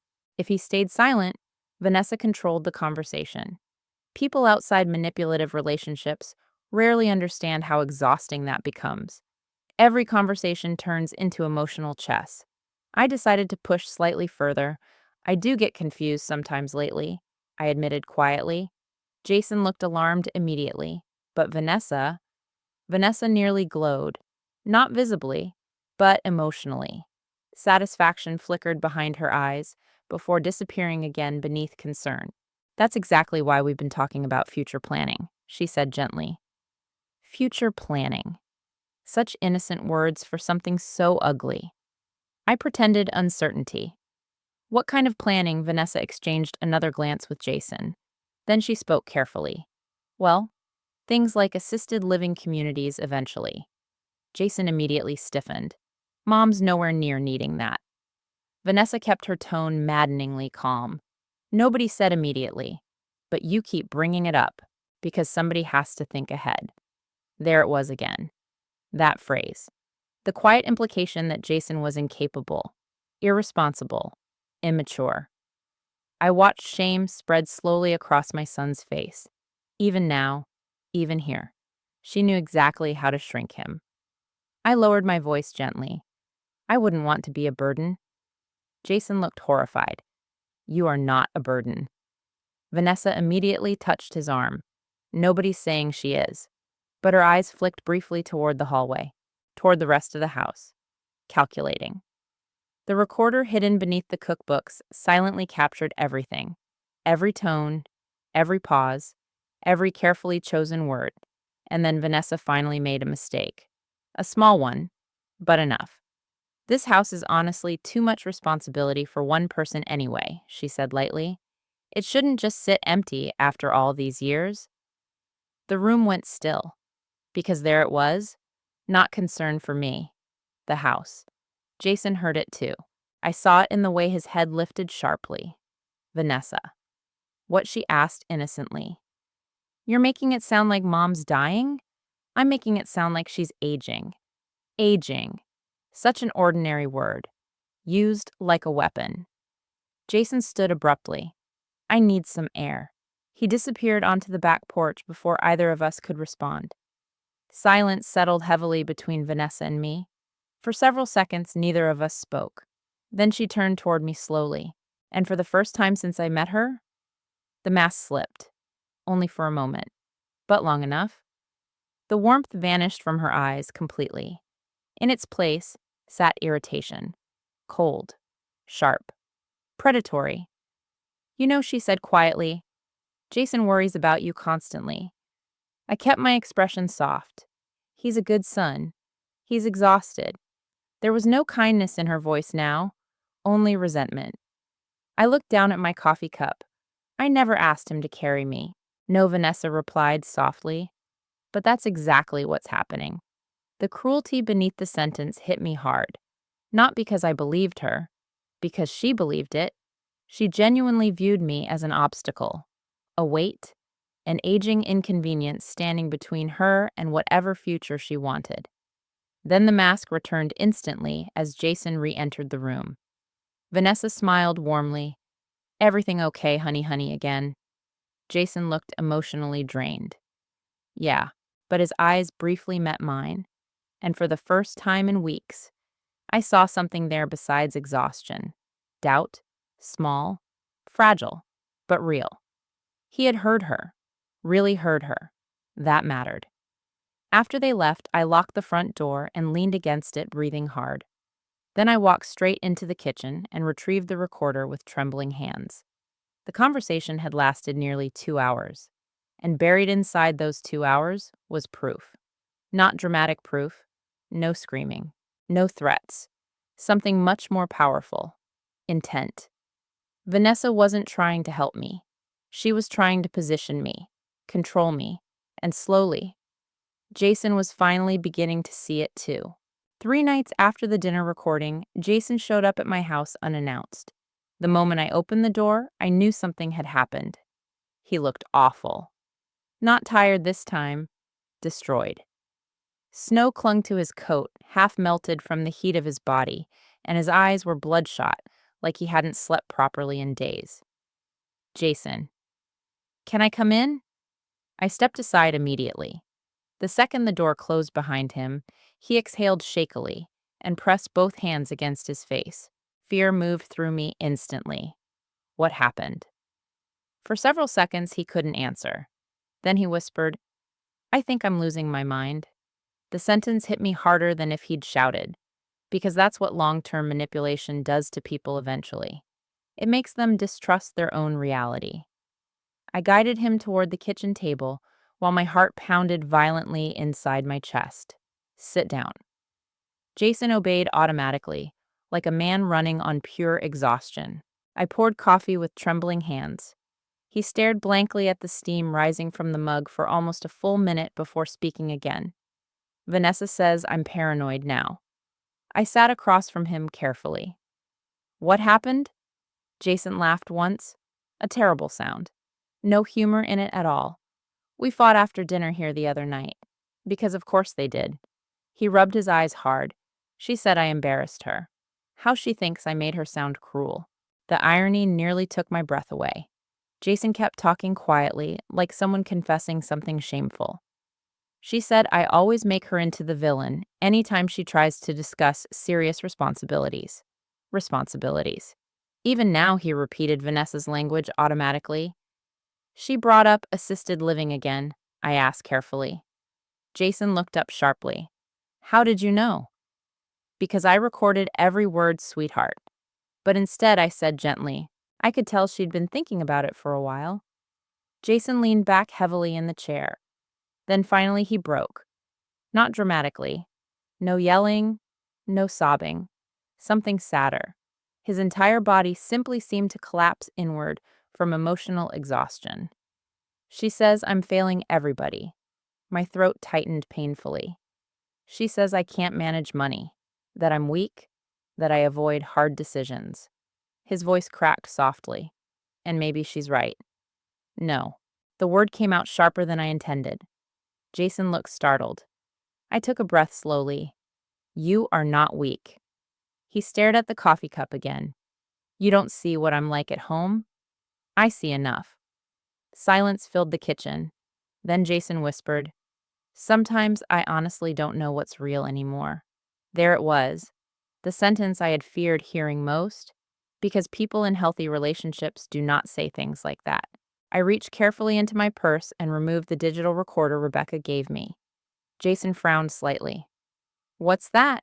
I set it gently on the table between us. Something I need you to hear. His expression shifted instantly. Suspicion, fear, confusion, mom. I recorded dinner the other night. Shock spread across his face immediately. What I know it sounds terrible, I said quickly. But Jason, please, just listen first. For several seconds, he looked deeply unsettled, then slowly nodded. I pressed play. The kitchen filled with familiar voices. Mine, Vanessa's, his. At first, Jason seemed uncomfortable more than anything else. Embarrassed. But as the recording continued, I watched something slowly change in his face. The manipulation became impossible to ignore when heard from outside the moment itself. Vanessa redirecting every conversation, correcting him constantly, positioning herself as reasonable while subtly diminishing him. And then, this house is honestly too much responsibility for one person anyway. Jason closed his eyes. A few seconds later came his own voice. You're making it sound like mom's dying. Then Vanessa's calm response. I'm making it sound like she's aging. I stopped the recording. Silence crashed down heavily around us. Jason stared at the table without moving. For so long, I became afraid to speak. Finally, he whispered, Oh my God. Tears burned instantly in my eyes, because that wasn't the voice of denial anymore. That was recognition. She really sounds like. He stopped himself, like what Jason swallowed hard, like she's managing me. The sentence broke my heart, not because it was dramatic, because it was true. And somewhere deep inside himself, he had known it for years. I didn't want to believe it, he admitted quietly. Believe what? That I'm scared of my own wife? The room became very still. I reached across the table slowly and covered his trembling hand with mine. When did you stop feeling safe with her? Jason laughed weakly through tears. I honestly don't know anymore. Then everything finally started pouring out. Not all at once, but enough. Vanessa controlling all financial accounts to help organize things. Vanessa criticizing nearly every decision he made until he stopped trusting himself. Vanessa tracking purchases, questioning mileage on his truck, mocking him whenever he tried standing up for himself, and every time he pushed back, she punished him emotionally. Silence, coldness, humiliation, threats of divorce. You know what the worst part is, he whispered. What I started believing her. That sentence nearly destroyed me, because I suddenly remembered the confident boy Jason used to be. The teenager who defended bullied kids at school. The young man who worked double shifts to help pay Walter's medical bills without being asked. That person hadn't disappeared naturally. He'd been worn down slowly, deliberately. Then I asked the question sitting like poison inside my chest. Did you know about the guardianship paperwork? Jason frowned. What paperwork? I studied his face carefully. No deception, only confusion. Slowly, carefully, I explained what I found in Vanessa's office. The retirement facility documents, the notes about my memory, the power of attorney discussions.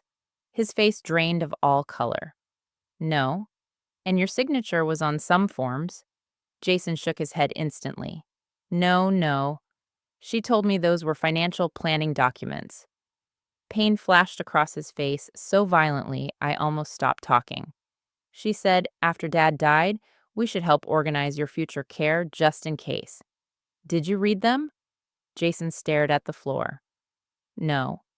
The shame in his voice felt unbearable. She always gets angry when I ask too many questions, he admitted softly. So eventually, I stopped asking. That was the moment something changed permanently inside me. Until then, part of me still viewed Jason as someone who failed me. But sitting there watching my 41-year-old son unravel from years of manipulation, I finally understood something important. Victims of emotional abuse often participate in their own destruction without realizing it. Not because they're foolish, because survival becomes obedience. Jason suddenly covered his face with both hands. She's going to destroy me. No, you don't understand how she gets when she loses control. Cold moved through my chest instantly. What does that mean? Jason lowered his hands slowly. Fear sat openly on his face now. Real fear. She knows everything about me financially. Every debt, every mistake, every weakness. His voice cracked. And if she realizes I've been helping Danielle behind her back, she'll what? He looked at me helplessly. I don't know. That answer frightened me more than certainty would have, because it meant Vanessa's behavior had become unpredictable enough that even Jason no longer trusted what she might do. I stood and walked around the table slowly. Then I wrapped my arms around my son for the first time in months. At first he stayed completely rigid. Then suddenly, he broke. Not loudly, just quiet shaking against my shoulder while years of exhaustion finally cracked open. "I'm sorry, Mom," he whispered. "I'm so sorry." I held him tighter, not because everything was forgiven, not because the damage disappeared, but because beneath all the manipulation and lies, he was still my child. And now finally, he was awake enough to see the truth. The next 48 hours felt like standing in the middle of a frozen lake, hearing cracks spread beneath the ice. Everything looked calm on the surface, but underneath disaster was moving fast. After Jason broke down in my kitchen, Rebecca Lawson insisted we stop reacting emotionally and start preparing strategically. Vanessa will notice the shift in him, she warned, during our emergency meeting the following morning. Manipulative people are extremely sensitive to losing control. She was right. By Tuesday afternoon, Vanessa already knew something had changed. Jason called me from work around 3.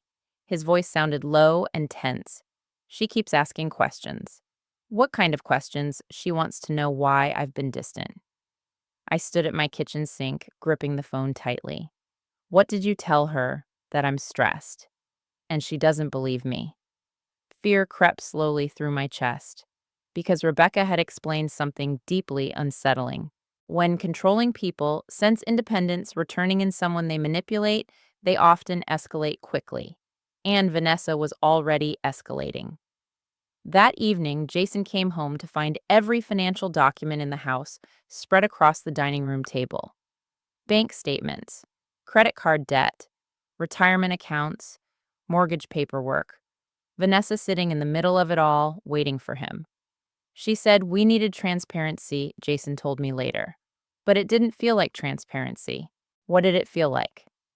An interrogation. I closed my eyes briefly. Of course it did. Because control always disguises itself as concern. Jason sounded exhausted. She kept asking whether I was hiding money. Danielle? She suspected something about Danielle. What did you say? The truth. My pulse quickened. You told her about helping them? No. He paused. I said I wasn't hiding anything from her financially. The distinction mattered. Technically, he hadn't lied, but emotionally, he was already beginning to separate himself from Vanessa's control, and she felt it. 2 hours later, everything exploded. I was halfway through folding laundry when violent pounding shook my front door.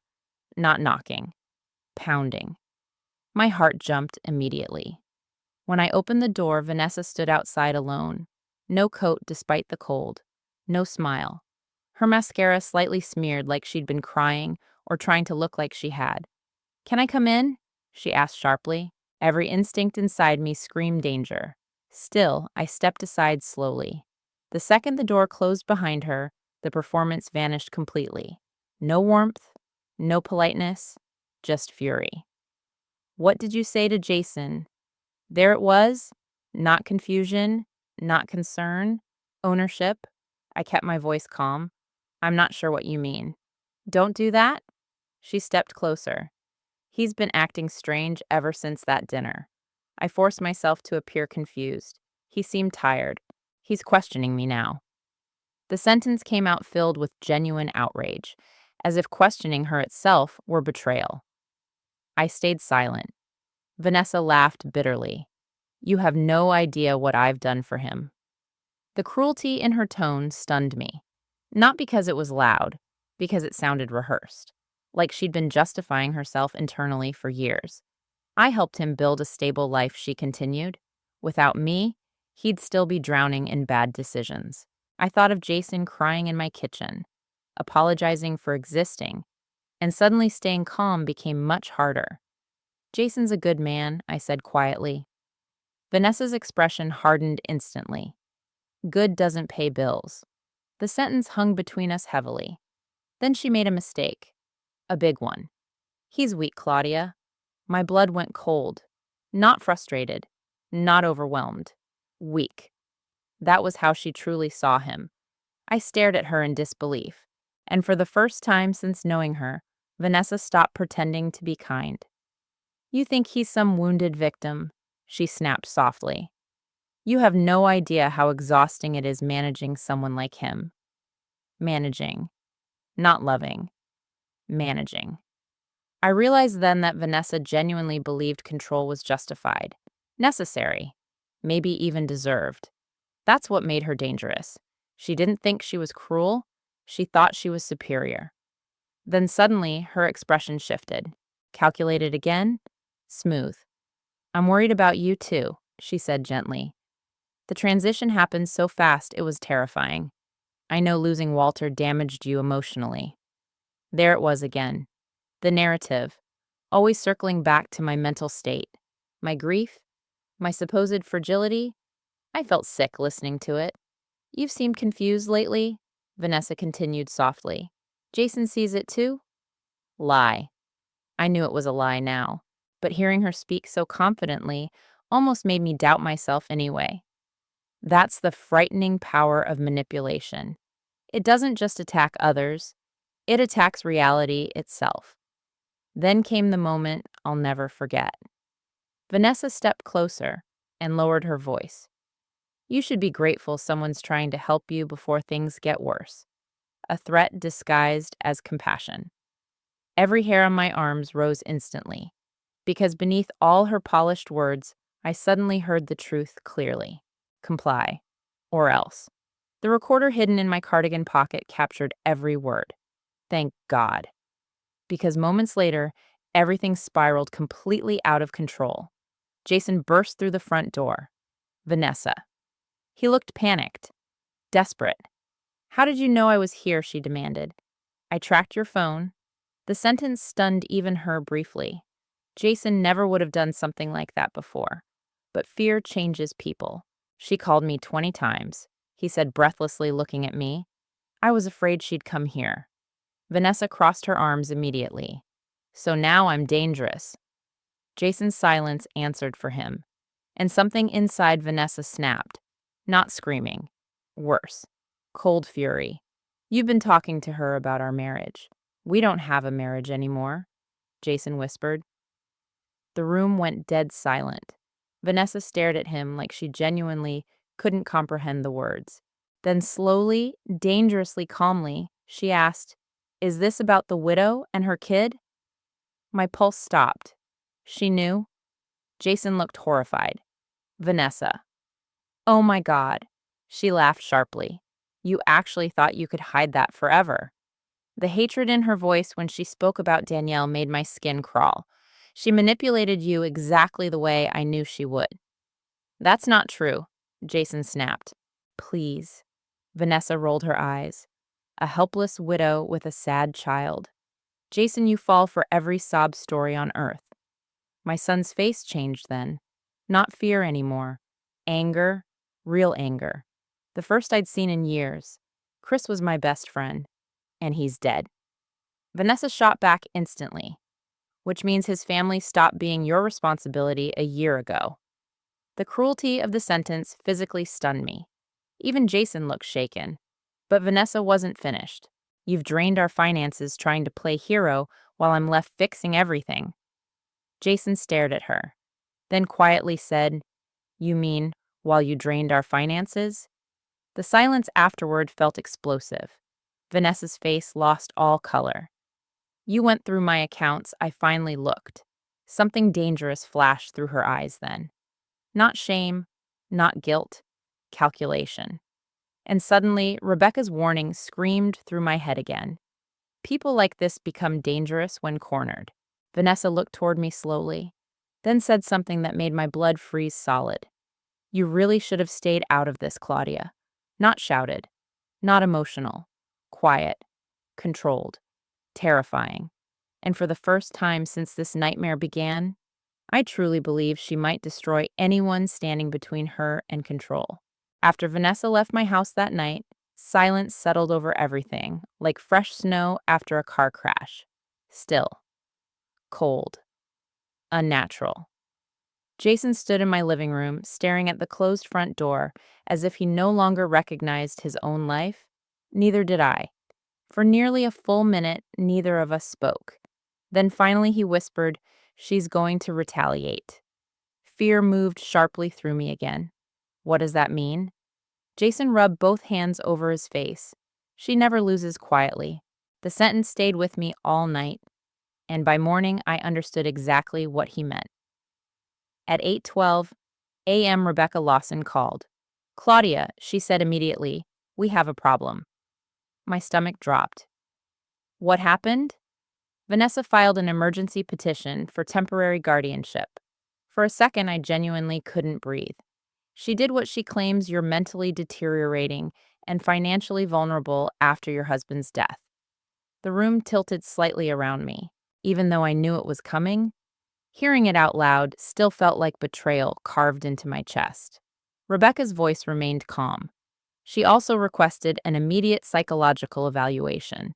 I gripped the edge of the kitchen counter so hard my fingers hurt. She's trying to lock me away.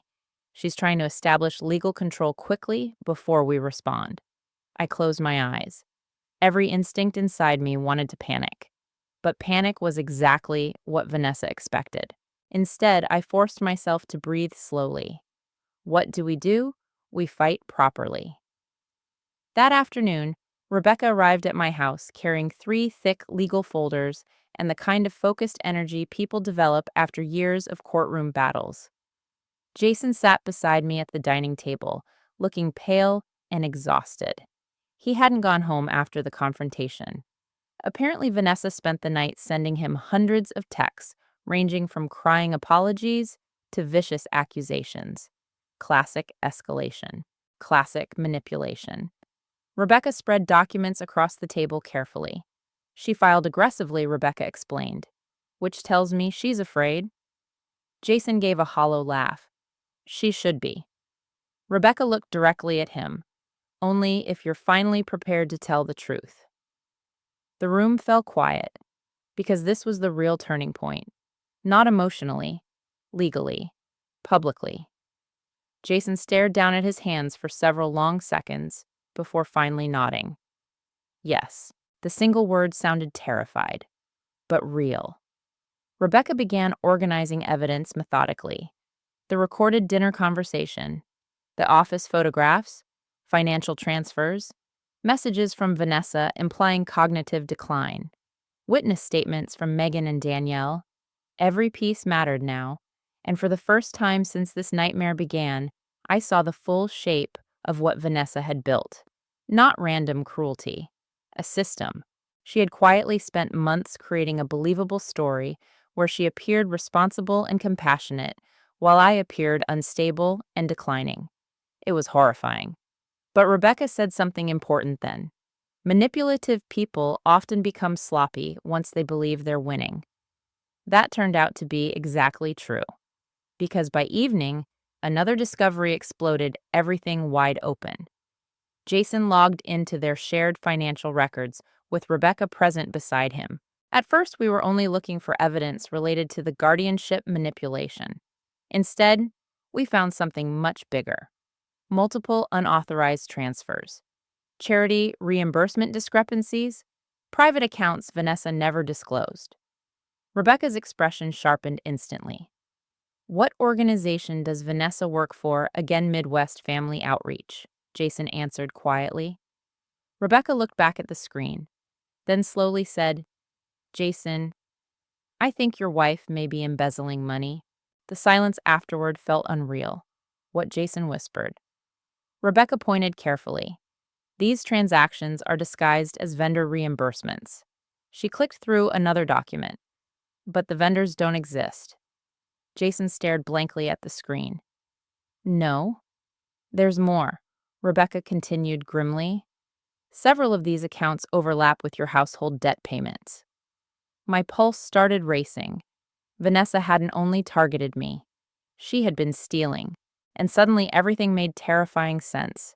The desperate need for money, the obsession with my house, the mounting hidden debt. She wasn't trying to secure comfort. She was trying to outrun collapse. Jason looked physically sick. Oh my God. Rebecca turned toward him carefully. You need to understand something. If your name is attached to any of these accounts, this becomes dangerous for you too. That finally broke him. Jason stood abruptly and stumbled toward the sink like he might vomit. She handled everything he whispered hoarsely. I swear to God, I didn't know. I believe you, Rebecca said calmly. But we need proof you were manipulated, not involved. That sentence hit him hard, because suddenly the consequences became terrifyingly real. Not just divorce, not just emotional devastation, criminal exposure. By late afternoon, Rebecca contacted the court requesting immediate dismissal of Vanessa's emergency petition pending evidence review. Then she did something even more aggressive. She notified financial investigators regarding potential nonprofit fraud. War. Officially. That evening, snowstorm warnings covered local television stations, while Jason sat silently in Walter's old recliner, staring into nothing. I brought him coffee around 9.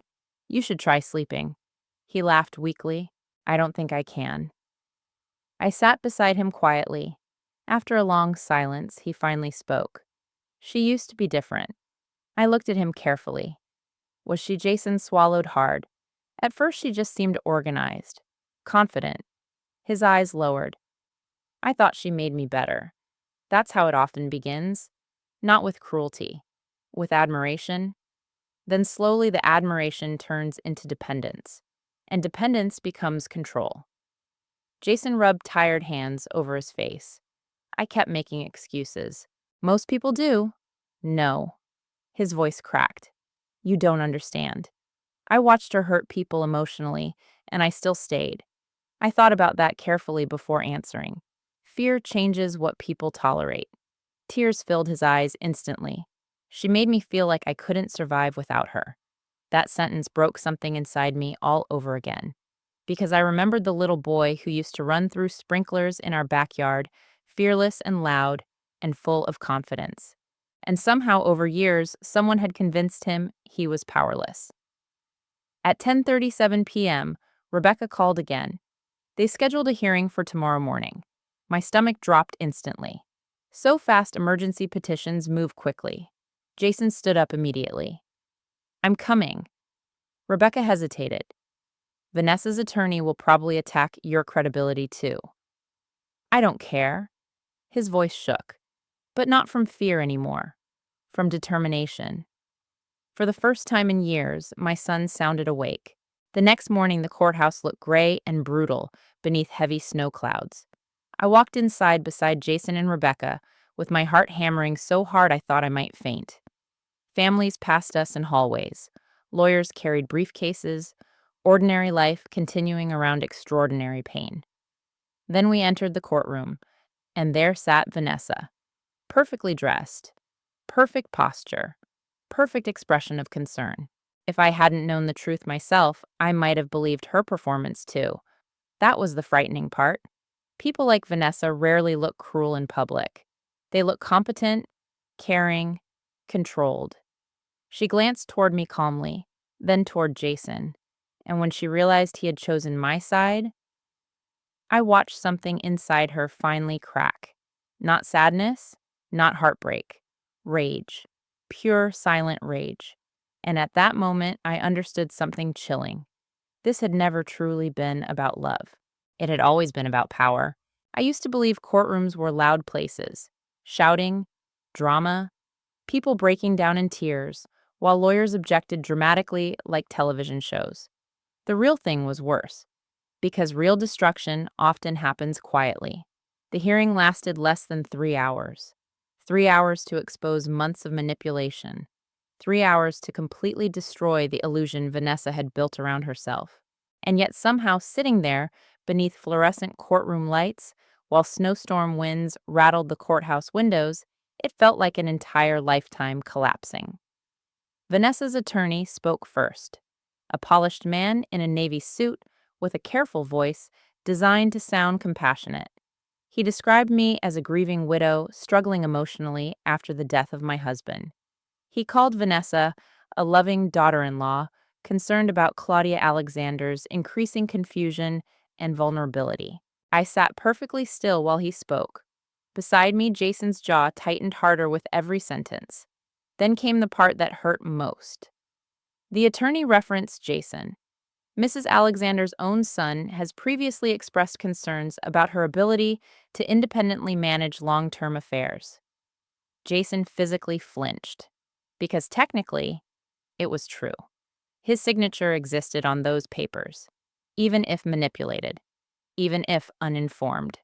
Seeing the damage that signature caused nearly destroyed him. Then Rebecca stood, and everything changed. Unlike Vanessa's attorney, Rebecca didn't perform sympathy. She presented facts, calmly, methodically, brutally. First came the photographs from Vanessa's locked office, then the guardianship documents, then the notes referencing my cognitive decline. The courtroom atmosphere shifted immediately. I saw the judge's expression tighten, but Rebecca wasn't finished. Next came the dinner recording. Hearing Vanessa's voice echo through the courtroom speakers sent chills through me. This house is honestly too much responsibility for one person anyway. You've seemed confused lately. You should be grateful someone's trying to help you before things get worse. Without Vanessa's polished smiles and carefully controlled body language, the manipulation became unmistakable. Even the judge noticed. Then Rebecca introduced the financial evidence. That was the moment Vanessa truly began unraveling. Because, unlike emotional manipulation, financial fraud leaves trails. Numbers, transfers, accounts. Records don't care about charm. Rebecca walked the court through unauthorized financial movements linked to Vanessa's nonprofit position while investigators quietly waited in the back of the room. I watched confusion slowly spread across Vanessa's face. Not guilt, shock. She genuinely hadn't expected anyone to dig that deeply. Then came the moment I will remember for the rest of my life. Rebecca called Jason to testify. My son stood slowly, looking pale but steady. For a second, I saw the little boy he used to be, scared, trying to do the right thing anyway. He took the oath with trembling hands. Vanessa stared at him the entire time. Not pleading, not emotional. Warning. That's what terrified me most. Even now, even here, she still expected control.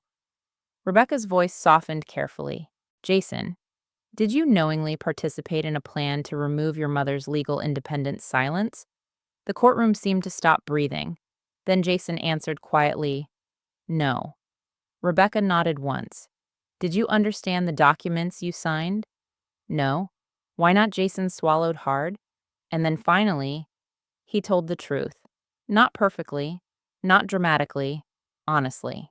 She handled all financial paperwork in our marriage, he admitted. Eventually, I stopped questioning things because every time I did, his voice cracked slightly. It turned into a fight. Rebecca let the silence sit, then asked gently, how did those fights usually end? Jason stared at the floor briefly, with me apologizing, even when he wasn't wrong. That part went unspoken, but everyone understood it anyway. Rebecca continued carefully. Did Vanessa ever discourage you from independent financial decisions? Yes. Did she monitor your spending? Yes. Did she pressure you to distance yourself from people she disapproved of? Jason closed his eyes briefly before answering. Yes. Danielle sat quietly in the back row, holding Ethan's hand. When Jason glanced toward them, something softened in his expression. Courage, maybe. Or finally remembering who he used to be, before fear became normal. Then Rebecca asked the question that shattered everything completely. Jason, were you afraid of your wife? The silence afterward felt endless. Vanessa's face turned cold as stone, and slowly, my son nodded. Yes. The word barely came out above a whisper, but it changed the entire room, because emotional abuse often survives inside ambiguity, until someone names it aloud. Vanessa's attorney immediately objected, called the testimony exaggerated, emotional, retaliatory, but it was already too late. The truth had entered the room, and truth changes everything. Then came the final blow. A financial investigator testified regarding preliminary evidence connected to Vanessa's nonprofit accounts, improper reimbursements, undisclosed transfers, potential embezzlement. I watched Vanessa's composure finally crack for real. Not elegantly, not strategically, violently. That's ridiculous, she snapped suddenly. The entire courtroom froze. It's not proven, her attorney warned quickly. But Vanessa was spiraling now because control was slipping publicly, and manipulative people often panic when witnesses finally stop cooperating. She turned sharply toward Jason. You did this. The hatred in her voice stunned me. Jason looked devastated. No, he whispered. You did. For one terrible second, I thought Vanessa might actually scream. Instead, she laughed, a cold, broken sound. After everything I built for you, built, not shared, built. Even now, she still viewed him like a project she owned. The judge recessed briefly afterward, while attorneys argued privately. During the break, Vanessa approached me outside the courtroom. Rebecca immediately stepped between us, but I shook my head gently. It's all right. Vanessa looked different now. Not polished, not composed, desperate. You think he'll thank you for this someday? She asked quietly. I stared at her. He's my son. You ruined his life. The sentence almost made me laugh from disbelief, because she truly believed herself. That's the frightening thing about some people. They destroy others while genuinely believing they're the victim. I answered softly. No. You did that slowly, all by yourself. Something dark flashed across her face. Then court security approached and she stepped back immediately.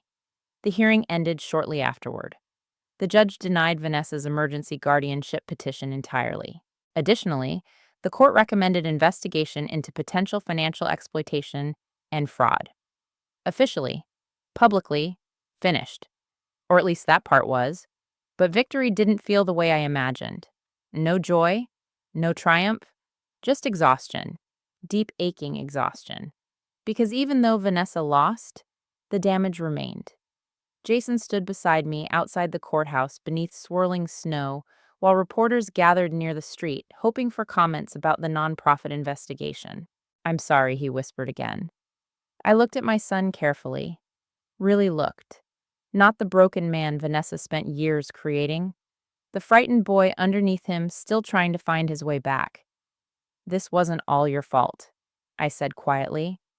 Tears filled his eyes instantly. But some of it was, and that was true too. Healing only begins when honesty does. Jason moved out of the house that same night. Not dramatically. No final screaming fight, just 2 duffel bags, a silent goodbye, and years of emotional wreckage left sitting between them like broken glass. He rented a small apartment across town temporarily. Started therapy 2 weeks later. The first session made him physically sick afterward. But he kept going. That mattered. Meanwhile, investigators officially expanded their financial review into Vanessa's nonprofit accounts. And slowly, quietly, the woman who once controlled every room she entered began losing control of her own life instead.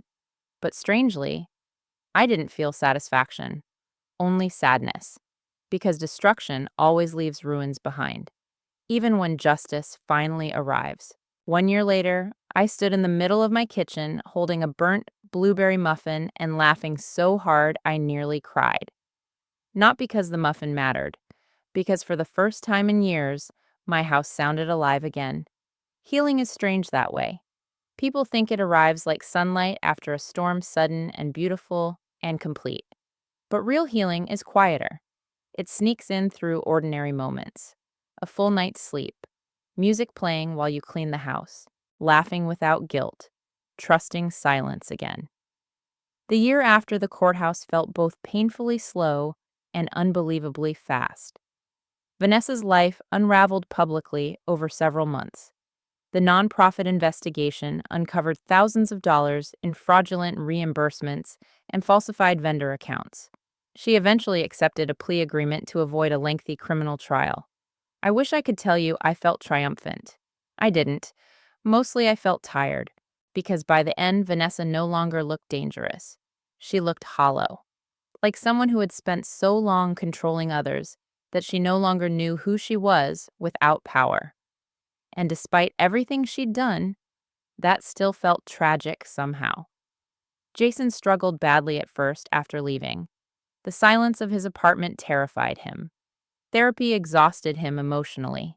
Some days he called me just to sit on the phone quietly because being alone with his thoughts felt unbearable. That broke my heart in ways I still can't fully explain. One afternoon, about 4 months after the hearing, he admitted something during lunch. I still apologize constantly. I looked up from my soup. For what? He gave a weak smile. Everything. He wasn't exaggerating. He apologized for speaking too loudly, for arriving early, for asking questions at restaurants. Years of emotional conditioning had trained him to anticipate conflict everywhere. That kind of damage doesn't disappear quickly, but slowly, he began changing. The first major sign came when he opened a bank account completely separate from anyone else for the first time in years. The second came when he started making decisions without immediately seeking reassurance. Small things. Buying furniture for his apartment without panic. Taking a weekend off work. Saying no without apologizing afterward. People who've never lived under emotional control don't realize how brave those tiny acts become. Sometimes survival starts with something as simple as choosing your own groceries without fear. As for Danielle and Ethan, they survived too. With help from a local assistance program, Rebecca connected them to Danielle, found stable housing, and eventually started working part-time at a community support center. Ethan started smiling more. That mattered most to me. Children always reveal the emotional truth adults try hiding. And for the first time since Chris died, that little boy finally looked like a child again instead of someone waiting for disaster. One Saturday afternoon, Ethan helped me plant tomatoes in the backyard Walter once loved. You missed a spot, Grandma Claudia, he announced seriously while pointing at uneven soil. Grandma Claudia. The first time he called me that, I cried in the bathroom afterward where nobody could see me. Because life is strange. Sometimes family enters through blood, sometimes through heartbreak. By autumn, Jason started coming to Sunday dinners again regularly. At first, the conversations felt careful, fragile. Too much history sat between us. Because love can survive betrayal, but trust rebuilds slower. One evening after dinner, Jason stayed behind helping me wash dishes. Warm light filled the kitchen while rain tapped softly against the windows. I need to tell you something, he said quietly. I looked over. He seemed nervous. What is it? I finally understand why Dad always looks so peaceful here. My throat tightened instantly. Jason glanced around the kitchen slowly. The house, he explained. It always felt safe. Safe. Such a simple word. Such a powerful one. Tears burned unexpectedly behind my eyes. Because children notice safety long before adults realize they're teaching it. Jason dried another plate slowly before speaking again. I forgot what safety felt like for a while. That sentence nearly shattered me. I set the dish towel down carefully. But you remembered. He nodded once.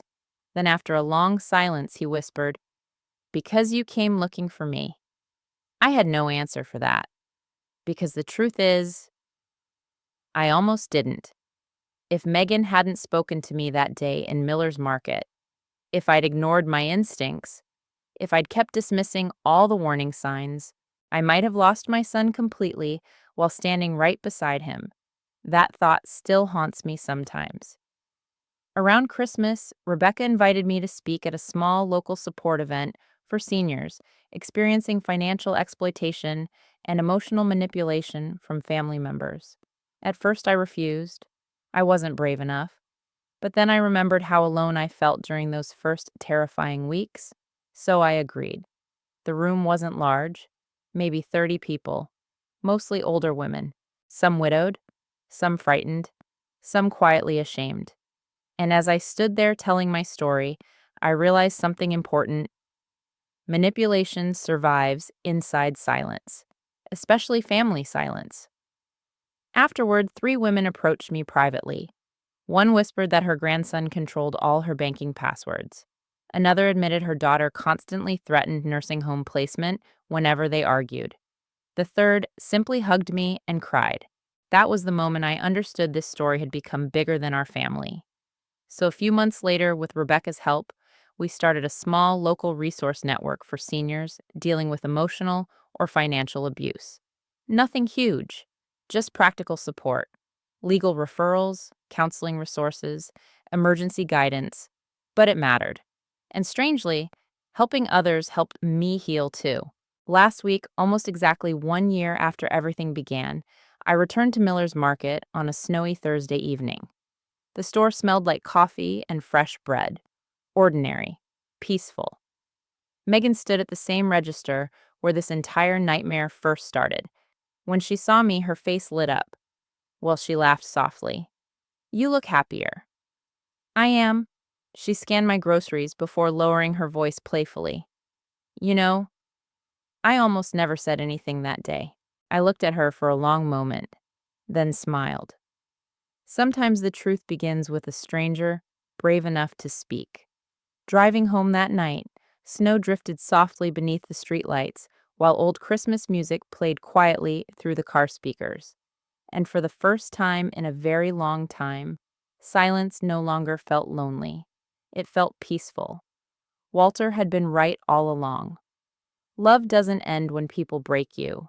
It changes shape, sometimes into boundaries, sometimes into survival, and sometimes, if you're very lucky, into a second chance to find each other again. There's a dangerous myth many families believe that abuse only exists when there are bruises screaming or violence people can easily see. But some of the deepest wounds happen quietly, through control, through humiliation, through slowly convincing someone they are weak, confused, or incapable without you. What happened to my son taught me something painful but important. Emotional manipulation can happen to anyone. Intelligent people, kind people, strong people. It doesn't begin with cruelty. It begins with small compromises, tiny acts of control, and fear disguised as love. And for older parents, there is another hard truth we rarely talk about openly. Financial exploitation inside families happens far more often than people realize. Many seniors stay silent because they are ashamed, afraid of losing family relationships, or terrified nobody will believe them. But silence protects the wrong people. If this story touched your heart, I hope you remember this. Pay attention to your instincts. Pay attention when someone you love begins disappearing emotionally. Pay attention when kindness is replaced with control. And most importantly, never believe that age makes your voice less valuable. It doesn't. You are never too old to protect yourself. Start over, speak up, or rebuild peace in your life. If you've ever experienced manipulation, betrayal, or a painful family conflict, I'd truly love to hear your story in the comments. Tell me where you're watching from and what time it is there right now. These conversations remind people they are not alone. And if stories like this speak to your heart, please like, subscribe, and stay with me for more emotional journeys about family survival, justice, and healing.